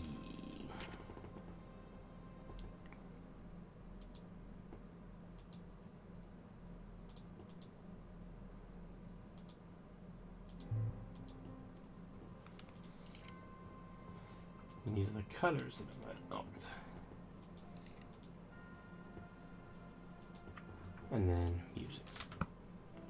Okay, I'm gonna try one more just this to see if we can be a better parent, shall we? I want to be a good parent for my mushroom child. Wandering recluse, no child. Destined to accept something in the first circle of chores. Growth struggles to achieve that presence. Offer me that which emotion within bother. Tear-stained portrait, silverback hand mirror, a deteriorating book of poetry. Tear-stained portrait. A buried memory was retrieved from the recluse's nightstand. The hope was that the subject's lonesome lilac leer would provide their daughter a humbling understanding of mortality to enrich their view on life. Turning to the witch, the recluse held out the offering. No, my suppose I'll welcome something else. Feeling tender hollowness, the recluse declined to answer. They did not think about that instead when they came on and came to what they had to do. Complete first task. Suppose remember to do message of import. Child would come to this world little what's her name. Letters even the scales. Bring me an heirloom which will show forever value. Get a move box, hair bow from a previous daughter. Ooh. Old bottle of medicine that is sat unopened. To be honest, the recluse didn't even really know what the medicine had been designed for initially, but it contained things with strange names and held within it so much potential. Perhaps it could cure something that ails her someday. Something immaterial and hard to name. Bringing their prize back to the witch, she simply gave a smile. How perfect. Return to day to day, third day. Excitement grow. For some reason they felt that she was honest. Remember to get dressed. Welcome back, you prepared to take to a big day. Bring me something colourful. Let's go back to the field of flowers. What else will be good for colours? Cardinals, milkweed, pumpkin, black pansies, foxglove. Where are the black pansies? To some, black pansies meant a storm is brewing, but many others consider them a calming presence. People can be contradictory, though. Nothing is more human than that. As such, the recluse's daughter would have storms, and the calms that came before them. The recluse returns to the witch's hut, item colored in hand. Colored item silently. Ho-ho. Give me the payment. Pay me now with wealth, with life, something in large quantities. Pay me at a later date, in the way I choose. The recluse told the witch they couldn't repay her, not anytime soon. That is fine, of course. I will collect payment eventually. With the payment settled, the witch simply smiled and handed the recluse a pot. Look after the pot. And her name shall be Pot. And then she walked away, only fate knowing what if the two would ever meet again. Though the recluse was unsure specifics to realize that it was important to care for the pot. It's just things that raise a child. Finance, yeah, we know this. 8 food, 8 finances, and 8 stamina. Much better taking so entire harvest has been lost. Weeks of labor have been destroyed. Till the garden, no use crying over your own crops. There'll be less variety this season, but you have to see through it. You'll live to see it. That's what matters. Decisions being made, life continued. A flock of hungry birds. Quite a nuisance. Purchase some poison. Fetch a bow. Ignore the birds. See what happens if we ignore the birds. Nothing to be done. Pests will be pests, but life must carry on. Nothing more could be done to the birds. I was laid to rest. Huh, something's happening. Okay, that's worrying. Change in the night. That's even worse than the last one. One day you wake inside the rest of the moon, find daughter's creature slinks around uneasily, and a cute little face now greets you on her own featureless body. Her demeanor seems gloomy and shy, preferring to sit in dark corners for long periods of time.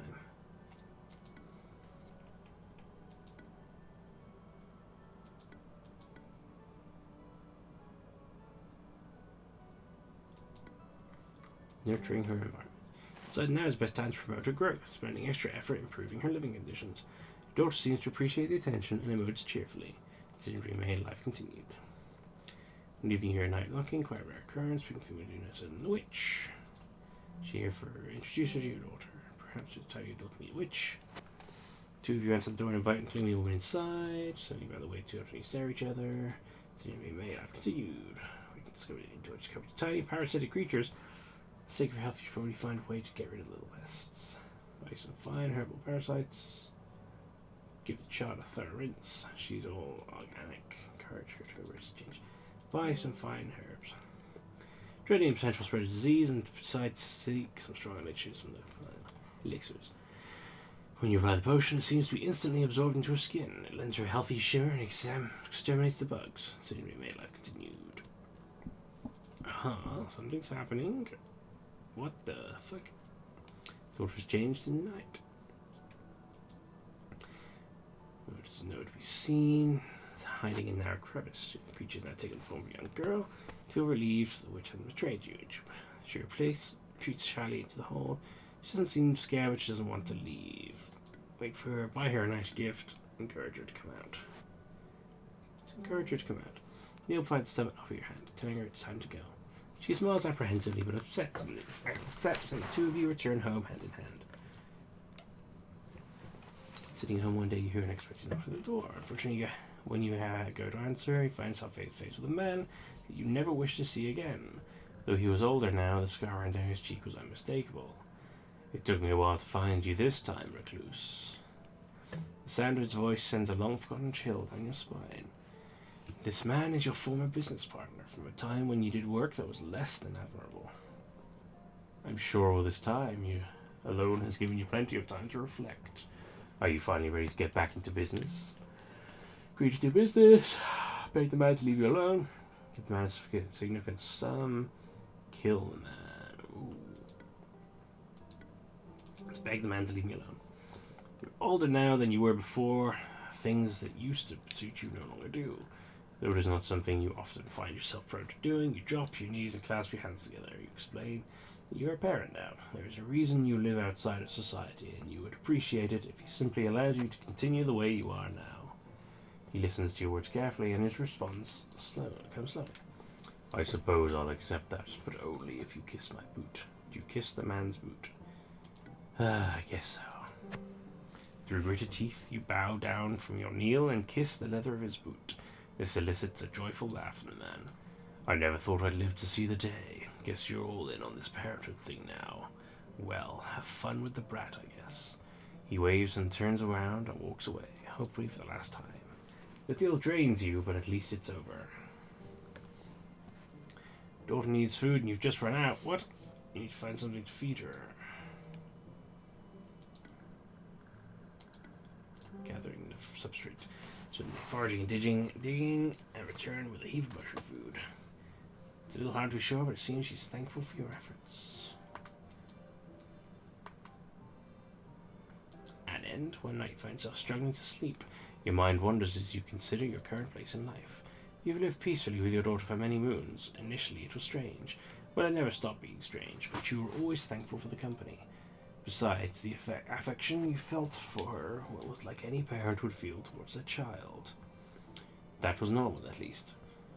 Your thoughts turned to the concept of time, particularly how you were once alone, and how you are afraid that you will be again someday. Your daughter has more and more curiosities about the world outside. It's only a matter of time before she wants to strike her own path. You hope you will be fulfilled now. You hope you've done enough. Ultimately, you find comfort in what you've done. You may have had many failures in your life. There's one thing you know you can die proud of. I'm dying! Died in recluse, you wanted to see more of the world. It wasn't an easy conversation. As they grew older, you worried about leaving them on their own. Thankfully, your concerns were unwarranted. They were happy that you had grown enough to want to move out. They even offered to help you build your own home, close to theirs. You were welcome to visit any time, obviously.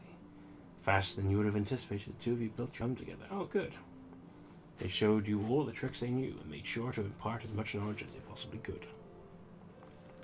Finally, the day arrived. You're officially on your own. You were a little scared, but also excited. It felt like a new chapter was just beginning for you.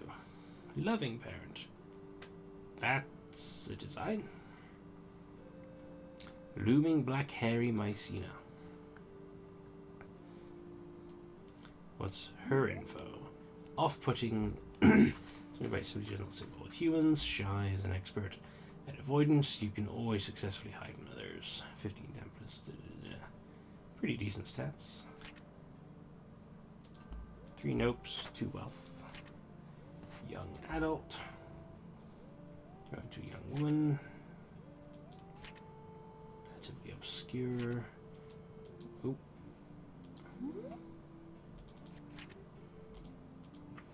Mystic bond. You have developed some rapport with your creator, the Witch of the Woods. The recluse will always live in your heart, and for the time being, next door. One morning you're out foraging when you hear a muffled voice in the distance. Approach, you spot a rather odd group of 3. First 2 look like human hunters, and the other one looks to be some sort of magical being. She has a tendril-like appendages that spout from the top of her head, and her body is made of delicate hues of purple with bits of ice blue. Slowly you begin to feel a connection with her. You suspect this may be a kind of fungal kinship. The hunters are happily chatting, but you begin to get the impression that the violet girl would rather not be with them. approach the group. Easy breezy. Okay. Sensing a potentially volatile situation, you decide to try and join their conversation. You approach the group and say hello, causing hunters to jump at your sudden appearance. The violet girl seems a little puzzled, but you simply greet her as well. Before long, it seems that your unsettling appearance has had an effect on the hunters. They mumble something and take their leave. As you turn to watch them run, you hear a soft thank you from the other fungal girl. She gives you a little smile with a nod. You go to leave. Wait, can I... Turning back, you see the violet girl nervously rubbing one of her head branches. It seems like she has something she wants to say, but doesn't know how. On a whim, you invite her to forage with you. With another soft smile, she joins you. The two of you spend a calm and quiet afternoon foraging together. She tends to speak in short sentences and often takes a more passive role in the conversation, but the two of you manage to bond over your equally strange upbringing. When it comes time to go your separate ways, she thanks you again. I hope I get to see you again, Pot. As you take an evening stroll through the nearby woods, you happen to hear something of a loud commotion. When you approach the noise, you're able to see the situation more clearly. Two teenage miscreants seem to be harassing a child. Try to solve the problem. Don't want others in my forest. Get them all out of here. Leave them to their own devices. Give the teens a scare. Pass. Child needs help, and you're pretty sure you know a good way to do that. You situate yourself carefully, stepping forward and grabbing one of the teens by the shoulder. After taking a quick second to ready yourself, you let out a throaty yell, giving the teen a good shove. They react instantly, scrambling away into the woods. The child, initially paralyzed in fear, visibly untenses when he sees you smiling back at him. He timidly waves at you, which you return before stepping back into the woods without a word.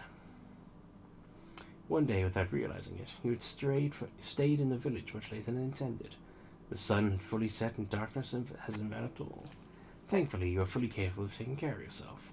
You know the settlement well, and the lack of sun does not change that. You decided to take a shortcut through an alley, but to your surprise, there are others there as well. In fact, there's so many people it puts you on edge. It quickly becomes apparent to you that most of the alley's denizens are going into a single door, one that, when open, you can hear the faint sounds of revelry and triumph through. When they go to leave, many have small trinkets and seem tired from a long night of cheering. Steal from one of them. Enter the door. Mind your business. Let's enter the door. After a while of spying, you get the impression that people are free to enter. Your people, basically.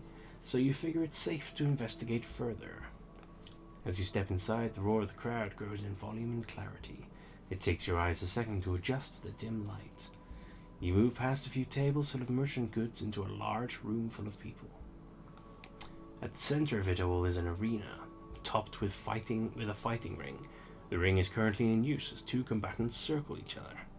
One fighter is a man in a crude grasshopper mask, constructed out of dyed linen and leaves. He moves with a quick, staggered step, often feinting at his opponent. His opponent, a tall figure largely obscured by a dark cloak, counters nimbly, keeping low. You watch as the grasshopper man grabs the cloak, using it to pull his opponent around the ring. You find yourself suddenly drawn towards the crowd. The mood of the fight is simply intoxicating. Before you know it, you're whooping and hollering with the rest. Finally, in a thrilling conclusion, the caped fighter manages to subdue the crude grasshopper. They triumphantly suplex the masked man to the joy of the crowd. Though initially slightly concerned for the man's health, you find that both fighters have support immediately afterwards. Slowly, the crowd begins to dissipate. What a thrilling event. As you go to leave, a chubby woman wearing an elaborately decorated pair of glasses stops you. I've never seen anyone quite like you before, love. If you ever want to fight, come back here any time. I think that we could help you be something spectacular. You accept the scrap of paper the woman hands you. On it lists her name and where to find her. After giving her a quick farewell, you dash back with much to consider. You feel the crisp breeze. The heat is relenting. Trees are changing in color. Fall has arrived. Walking through the forest one day, you think to take a path yet untraveled. The road you follow is old. Time-worn rivulets and fresh dung pocket the path, as underbrush chokes it from either side. Regardless, the smell of adventure hangs in the air, and it smells Wonderful. The wind carries a fragrance clear into your heart and stirs it with an intense curiosity. Before long, you find another, even tighter path branching off from where you were walking, and soon you break out into a glade. The area is smaller than a hut, but in the center of the intimate bow stands a statue long since forgotten. Let's examine the statue. The statue is of a woman. The craftsmanship alone is worth commending. The proportions are incredibly lifelike. The figure's hair is so in detail. There's a pain in the statue's eyes. Suddenly, where your surroundings feels like discomfort in the breeze. A plaque makes up the base of the statue. Without the skill to read, however, you can only surmise that this is a grave marker, one for a girl long lost to the world. You pause for a moment before turning your attention back to the glade at large. It feels as though there's a presence watching you from behind the trees, but you chalk it up to nerves. Examine the glade. Didn't realize I hadn't gained the ability to read. That's a bugger. While the opening is small, there's enough room to wander around. Trees on all sides prevent you from leaving aside from the way you came in, and a thick canopy prevents light from flooding in. There isn't much to the glade aside from the plants. You enter around the glade, eventually finding a plant you originally mistook for a bush. Its branches are heavy and the primary source of the fragrance you caught on the wind. You break off a piece, enamored by the aroma, and store it on your person. What did I get?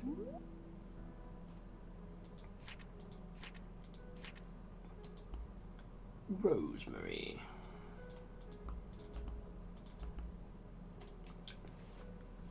Leave the glade. Feeling as though there are eyes watching you, you gather yourself and head back toward the more familiar paths. The sun is low in the sky, casting a beautiful warm tint across everything you saw. Today it is a particularly beautiful sight, blossoming fruit trees and the wind blowing through the grass. Your eyes feel heavy, and suddenly you find yourself falling into a deep sleep. In your dreams, you're sitting in the tree. There's a girl next to you with the flute, hunting you forward, probably won't remember me. Starts playing again. Where do you go? Try to memorize this place. Fly. Let's try to memorize. You try your best to focus. It's hard to take in details, but you attempt to commit them to memory. You figure that if you remember it well, maybe you can come back. It seems like a lovely enough place to visit from time to time. By the time you awake, you can remember it vividly, even the strange woman next to you. There's a memory for another time, though. It's dark, and you should be getting home. While out running errands, you find that the town is much more active than usual. Through some chance encounters, you get the impression that a sort of travelling festival is set up outside the town. Looking around, you do happen to spot a few people in very vibrant clothes. Out of curiosity, you follow them toward a gathering. Standing there gawking, there are people practicing a routine, people tossing colored rods.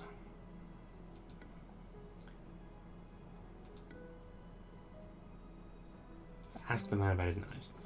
You cautiously walk up to the man sharpening blades and ask him what they're for. He speaks slowly and in a monotone voice, but smiles as he explains his act to you. He tells you he throws the knives with expert precision, often ending the show by throwing them at his partner. Initially, he just offers to show you the act, but before long, he wants you to try it out for yourself. The two of you spend some time practicing, and though you never get anywhere near the bullseye, you do manage to consistently stick the target. The knife thrower compliments you, suggesting that you keep practicing after you leave. As you walk home, you contemplate the thought. You just have to figure out the best practice knife throwing arena you could. Over the past few days, you've developed a growing sense of unease, and one particularly gloomy evening the feeling intensifies. You're in the dying days of autumn, and a chill in the air bites at your skin. As you look out into the nearby woods, you can feel a strange calling, an invisible force pulling you towards something. It seems you are being summoned. Before you decide it's a good idea to follow, your body has already made the choice for you. You find yourself uncontrollably walking into the woods. Sometime later, you find yourself in a dark and unfamiliar grove. You are relieved to see your summoner, none other than the Witch of the Woods. However, your relief is short-lived when you see the cold and serious look on her face as you approach. My daughter, the time has come. Though it is not yours, there is still a debt left unsettled, and I always find a way to collect payment. It seems she really does intend to make you pay for your parents' debt. After such a long time, you can't imagine what she would require of you. It certainly won't be easy. Ask her for a reprieve, take care of a dangerous and unsavory matter, fight the witch. Let's take care of that. There is one matter, you are told, that you can deal with for the witch in exchange for clearing your debt. One of my daughters has become dangerous, she tells you. A wandering, mindless monster that has proven to be quite the annoyance. Deal with her for me, and you can consider us even. Something tells you there is a reason she won't describe the specific sort of danger this daughter poses, but you can only accept her terms. Sometimes when you lay down to go to sleep, you find yourself remembering a dream you had. There was a woman there who said you probably wouldn't remember her, but for some reason, you do. In fact, so much so that you would like to see her again. You know she's not real, but there's something fun about that, you suppose. An imaginary friend that you visit like a real one. One day you make your way back to the same spot you first met her at, the meadow and the flowering trees. In your hands you grasp a flower, a polite request for company. You're not sure if it will help, but it's the only thing you could think to do. Then finally, just as you fall asleep, in time, an easy feat. As you wait peacefully, you hear a sound you recognize. I'm impressed. Most people don't think about me twice. You sit with her for a few moments. Are you real? What a strange question. Of course not. But there are some places where things are a little blurry. Dreams and magic, mainly. I find it's better not to question it, in any case. You decide to follow her advice. The rest of your dream is pleasant. While wandering the woods near your home, you suddenly hear someone rustling in the foliage ahead of you. Before you can react, a large boar bursts from the brush and locks eyes with you. You sense an intense, flaming aura of determination emanating from its wild hog. You're sure you came prepared for this? Remember the knife tied to your hip and whisper a small thank you to your caretaker who taught you to never leave home without one. Without hesitation, the pig begins barreling in your direction. As it is about to gore you, you veer to the side and brandish your knife. You just barely manage to clip the boar's side, your efforts resulting in only a narrow victory. It turns to attempt a second attack and is met with another cut from your knife, this time taking off part of its ear. Finally, it seems no longer to find the fight worth it and flees back into the woods. You wonder what the boar will do now and find yourself thinking of that clipped ear. Perhaps the two of you shall meet again someday. For now, you head home victorious. Wow, my robustness is way up. There's a knock at your door when you go to I love you too, gorgeous. When you answer it, you see a woman dressed in a somewhat tacky dress. Oh, hi, I'm from a nearby town. I came here on behalf of all the local mothers. This introduction leaves you feeling a little uneasy. As she continues speaking, you sense that she's clearly feeling the emotion of fear. We were hoping that we could convince you to come out and, show off a little for the kids. Show them, the real you. Is this something you would be interested in? We could provide lunch, obviously. After some more nervous chat, the woman writes down a location on a small piece of paper and thrusts it into your hands. Afterwards, she all but runs away. You consider the strange woman and her strange invitation. You suppose you'll attend. Weirdly, some part of you feels compelled to attend. Perhaps some small obligation to help children. Or maybe just the thought that if you introduce yourself to a lot of them at once, they wouldn't trouble you if they saw you in the woods later. Quickly, the day of the event arrives. You gussy yourself up, or at least as much as is possible for a girl like you, and make the calm walk to the village schoolhouse. As you enter, it takes you a second to really take in the scene. There's nearly a dozen children of varying ages and sizes, a few older humans standing around the edges of the room, and a table with some very rudimentary foods on it. You correctly identify that this is the provided lunch. As you go to take a piece of bread, one of the adults grabs your shoulder. Oh, thank goodness you showed up. I wasn't sure if you would. Why don't you go ahead and stand up front? Does that sound good? While you would have preferred some lunch first, you agreed to the plan. You stand in the front of the room, in front of a dark board with white scribbles on it. The children turn silent, all staring at you wide-eyed. Finally, a number of hands shoot up. One of the parents interprets. They raise their hand if they have something they'd like to ask you. What a polite system. You look over the crowd, deciding who to pick. You point to a random child, bald, with too large of a grin. He speaks first, but you decipher the question. Fast. Bald like peanut. I'm sorry? Bald like peanut. Bald pate. Yeah. Is it true that you have... Is it true that all you have to eat are sticks and stones? No. You tell the children that, of course, is untrue. That your daily diet is much more well-rounded, with a more sufficient showing of fine nutrients, dirts, and substrates. Sticks are only a sometimes snack, and rocks are not a pleasant texture. You can see some thought happening behind their eyes. One girl sitting near the window seems to be curiously eyeing a tasty-looking tree outside. Perhaps you are a trendsetter. The attending parent seems concerned at this curiosity, but that's not your problem. You spend a while answering questions from the children. Finally, after a while, one of the adults speaks. It looks like we have time for one more question. It's hard to say, but you get the impression that they seem unenthused with this experience so far. You suspect that they thought that your answers would be more exciting, or perhaps more frightening for the children. Nevertheless, they seem full of questions for you. Once more, you point to the random child, a girl with pigtails. She's quick to ask, "What's your favorite color?" Black, literally any other color. Black. The children's eyes lit up, your response met with oohs and ahs. "I knew it," one of them states confidently, sitting in his seat with pride. You're glad you could meet their expectations, you suppose. After everyone has quieted down, the adults begrudgingly begin to pack things up.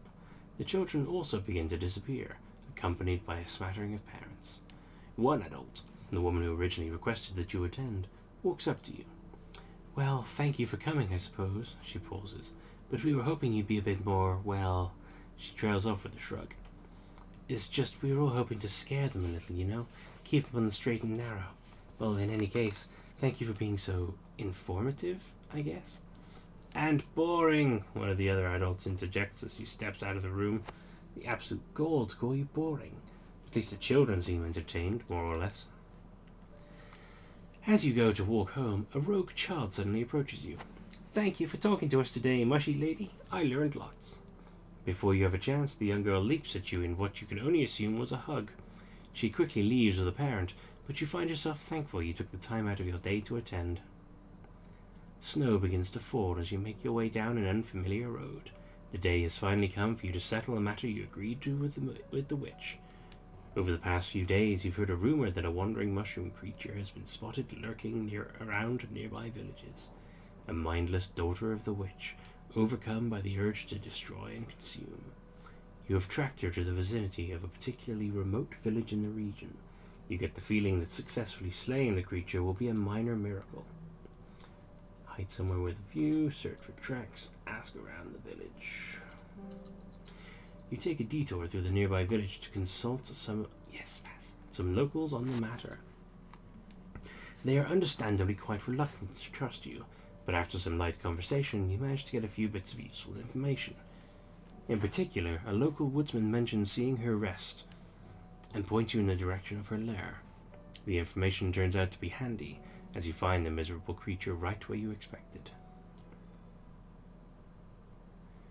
You first notice the buzzing, nearly omnipresent, but clearly originating from her misshapen and corpulent form. Stinging insects fly about, crawling on just about every nearby surface. The wandering sister is a pale, lumbering corpse of a mushroom girl. Any reservations you had about destroying her vanish in this horror of the sight before you. Her cap is a mottled brown, and large crevice-like holes mar her already inhuman body. Little intermittent clouds of insects convene on various points of her enormous form. She takes a lumbering step towards you, and finally managing to suppress your fear for a moment, you devise an approach. Rush in, charging the creature. Try to talk to her. Maintain distance.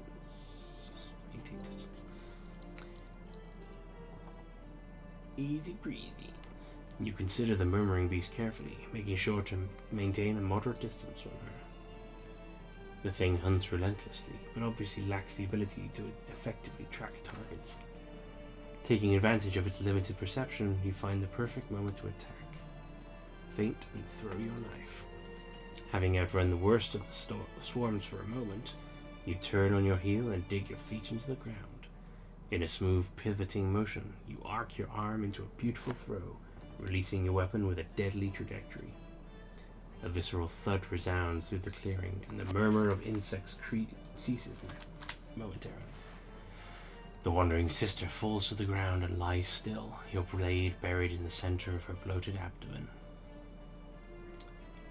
Panting heavily, you stand over the corpse that was once one of your sisters. The clouds of insects dissipate, having lost whatever it was that compelled them to swarm and defend so viciously. Despite your countless bug bites, you have triumphed. You feel an unpleasant gloom lift, and know that you are no longer beholden to the witch. You spend the rest of the evening making camp and burying your sister. You hold a private little service for yourself and the insects of the woods. As you grow older, you look back on your life. What did I gain?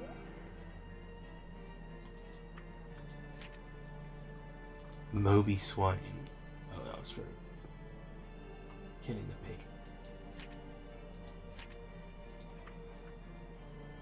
Sororicide. Tries a monstrous powerful abomination, one of your own sisters. Think back to the witch who created you, and can't help but wonder if everything met your expectations. You wonder if you had also the parent hoped for. So it's the same ending as last time, but with an additional thing. Sororicide.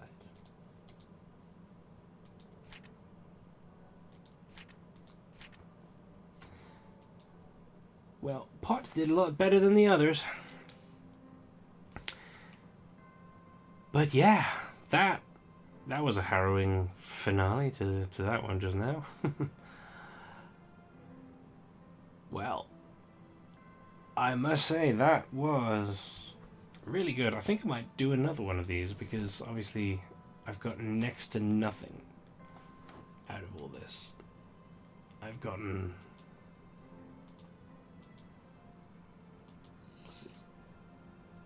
What are these?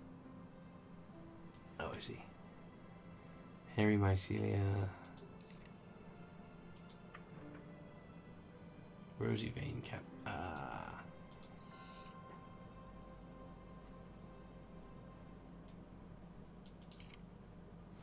So the different types of it. Well, I tell you what, we will find out next week. We'll try and get some more, I think. Another Living Daughters 3, 2 out of 34 endings found.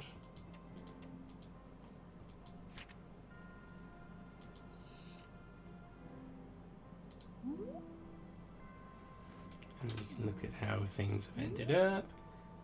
Happy Pink Audrey, Brown Janine, and Dark Pot.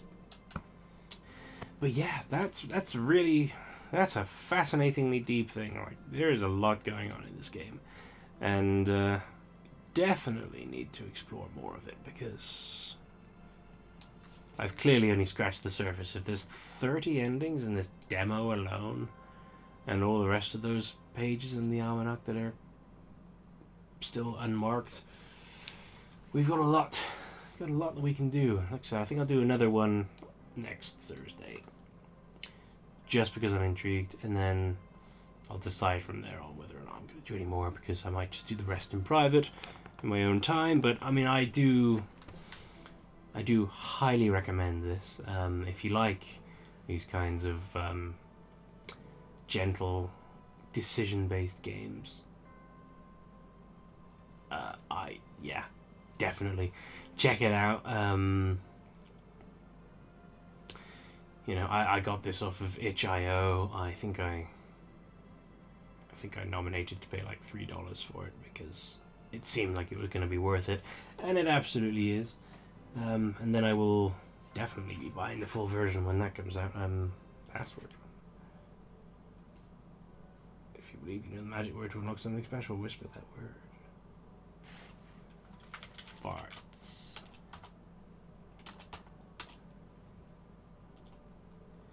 Doesn't sound right to me. What a shame.